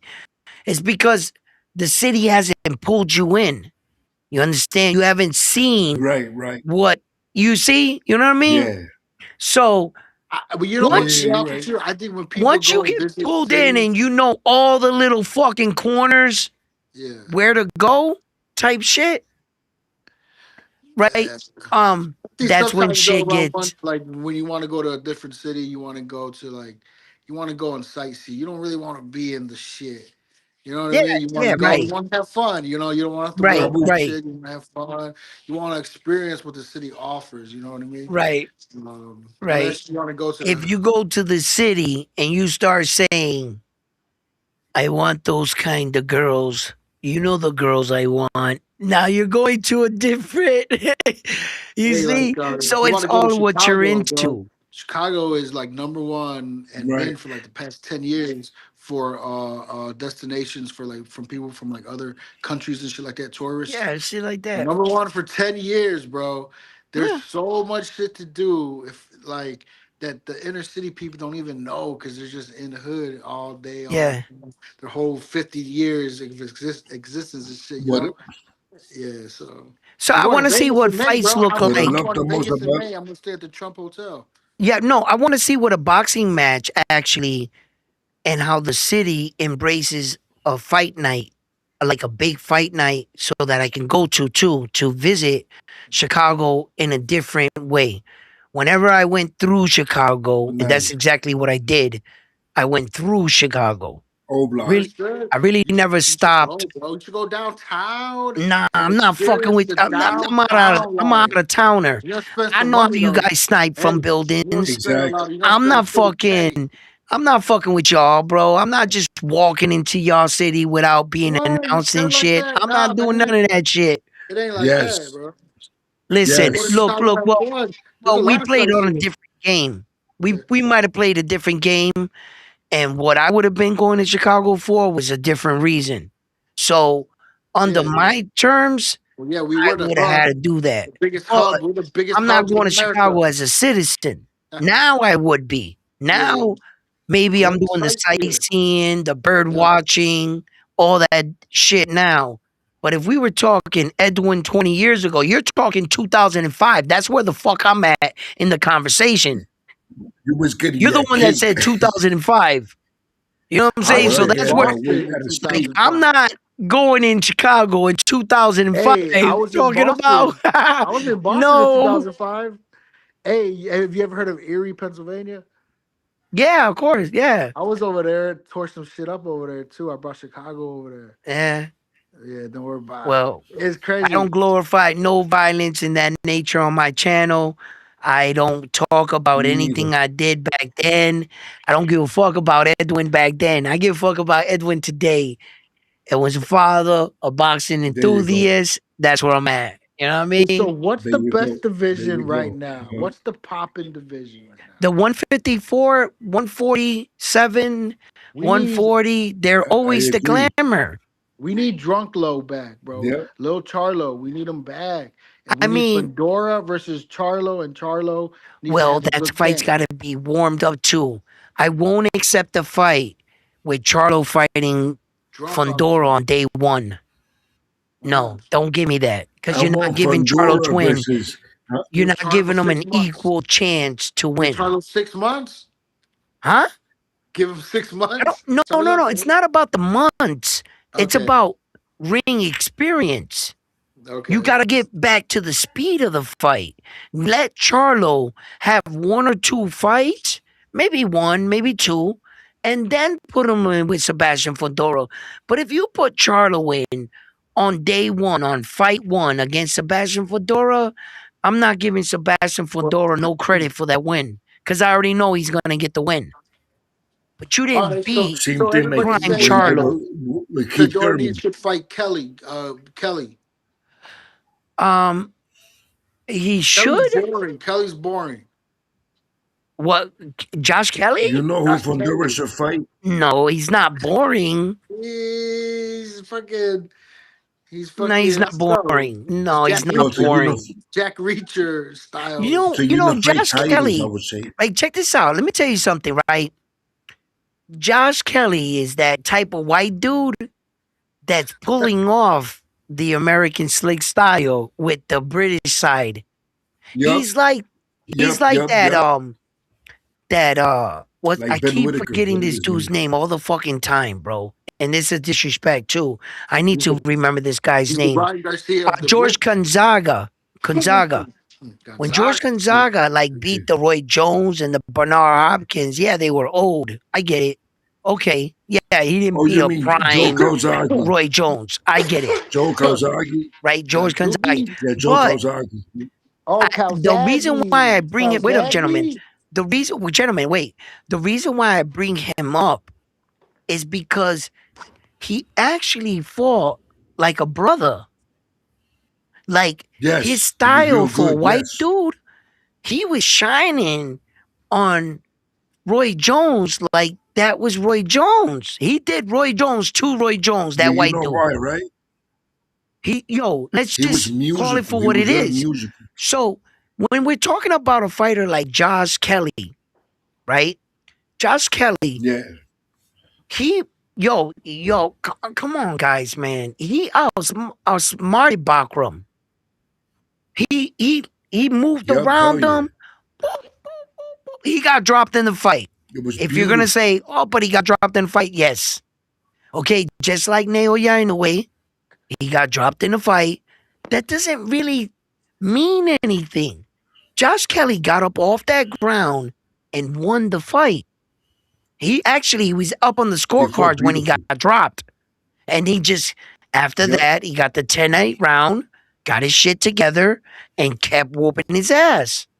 So I'm not going to say Josh Kelly's boring in the sense that he's not an exciting fighter, because in actuality, he's got the image, he's got the looks, the persona. Josh Kelly I like actually Josh has a Kelly. few. He checks off on some He's now. good. Can he pull this off He's not at the highest outspoken. level and continue? He's not outspoken. I don't know. He needs to come out I with some maybe more not so comfortable shit. outspoken. Yeah, You okay. gotta bring that But he's got the Brit. look. He's got that boyish charm look. You could sell it to like the women and like he's got the allure. He's got some fight Right. in him. He Yeah, just became the Yeah, champion. you got He beat a something. guy that knocked out Boston. Tim Zoo.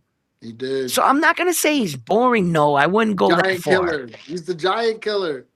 I mean, neither. He's good. He's He's the good. beast. He's the beast tamer. You, Uh, I you know don't know who I about want the to see? giant killer. You either go too high with your comments or too low. You or gotta too get in the low. middle here You know somewhere. Let's meet in the middle. who You Yeah. gotta get I in want the to see middle with me, Fundora man. fight.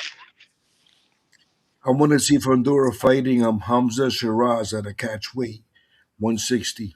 Holy shit, is that a good fight? Why would you That'll be say a that? damn good fight. Why would you say that? And that's what I want to see. That's a I want to see them motherfucking two tall. squabble right there. What? Which Hell fight? yeah, Who? them two tall Shiraz against who? That's a motherfuckers. motherfucker. But how are you gonna sell that though? I mean, I saw Yeah. your Who the your fighters? analogy Rumors? with the catch weight situation. I Right, mean, you're right. really asking for no Like belts to be on the line? Chris You know, Eubank and Conor Ben all over again right. Kind in of the like United that, States. but they actually fought in a weight division. Those two It's good just at that none fights, of them though. had a belt. Okay. Those are good fights. But they actually fought in a real weight division, not a catch weight. You No, understand? 160 is a real weight division. It will be Yes. a catch weight because Hamza will be coming from 168. This kid will be coming from 154. 160 is fair. That's a real weight And it's an division, though. actual. It's not a Exactly. catch weight. It will make sense. It would What are they make going No, for? sense, but it will yeah. make. I 68? mean, I'm 68? cool. Matter of Fundora fact, Yeah, why don't you 68? put it for one of those 160 vacant belts? And no sooner that I said that, Yeah. I already know that those vacant right, belts are scheduled for. right, Yeah, right, so right, right. at 168, two, if you go one division higher for that fight with Hamza and Yeah, um Sebastian, even if those belts are getting Fundora. filled up too. So I mean, Yep, no, great fight, great fight. Two guys, tall Flacco type motherfuckers. You know what I'm saying? Both exactly, hard hitters. exactly. Um, Yep, both dangerous punch. Yeah, man, tall. I like it. I Mhm. like it. I would love that. I'm getting Sebastian a Fedora campaign for versus Hamza, that. huh? I never thought of that fight. Never even crossed my mind to do a cross down weight up thing to get them to fight each other. That actually would be The an first time interesting I seen fight. that was It not only because what was his name? who What was his name? Damn, I forgot it. I know it was Sugar Ray Robinson and might be going too Carmelo far. something. It was a boxer from back then that came up from 147 to fight this guy at 160, but it was something similar. Then I seen the Oh, same thing with I remember what you're talking about. His name was Starling, something like them. I forgot it. what was his name? Yeah, I know Not Carmen exactly what you. Basilio. And then he knocked, Carmen Basilio. he ended up knocking him out, right? The big dude. Yeah, he beat Robinson in one fight, but then Robinson beat him back. They Yeah, had two yeah. fights, but then the second time I seen that with that disparity was with Chris Eubanks and Conor Ben, and those were two good fights. So So you're that's where talking that about came fights from. So with now looking big major weight discrepancies. right, You're so then talking about that's why I can see situations, Sebastian. right?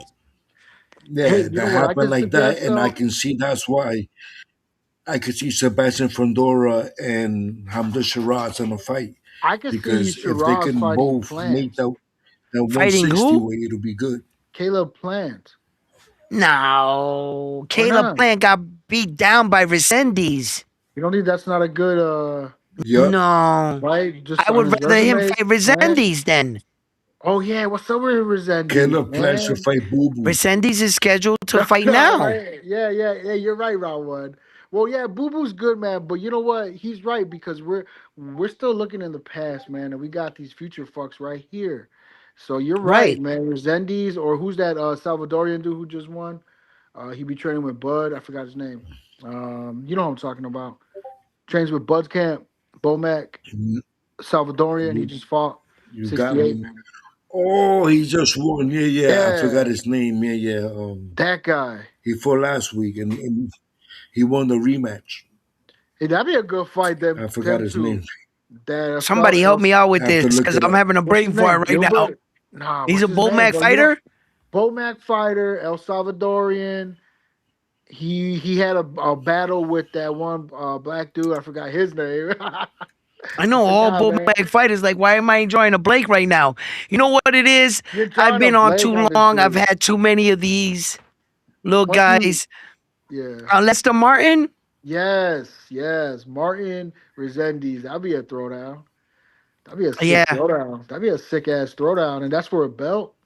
right. Yo, listen, guys. Call it I'm a gonna night, I'm round gonna one. call it quits right now. We're at like 12 or 22. Hey, I'll We'll holler keep at y'all, going. man. Love round one, bro. I love you, bro. Yo, Go on. listen, love you Hey, guys. can I tell you Likewise, something, you round guys one? make this happen for me. Yeah. You Yes, guys come here on a on continuous basis. Keep supporting the brand. Keep supporting the channel. Keep supporting the boxing content. And that's I it. That's think, it. for my opinion, this is boxing talking. We're not Right. disrespecting each other, yelling over each other like that. We don't know. We value it. We discuss it. We have laughs and jokes. Why can't we have a boxing That's it. channel like this? This is what I stand on. This is my boxing channel.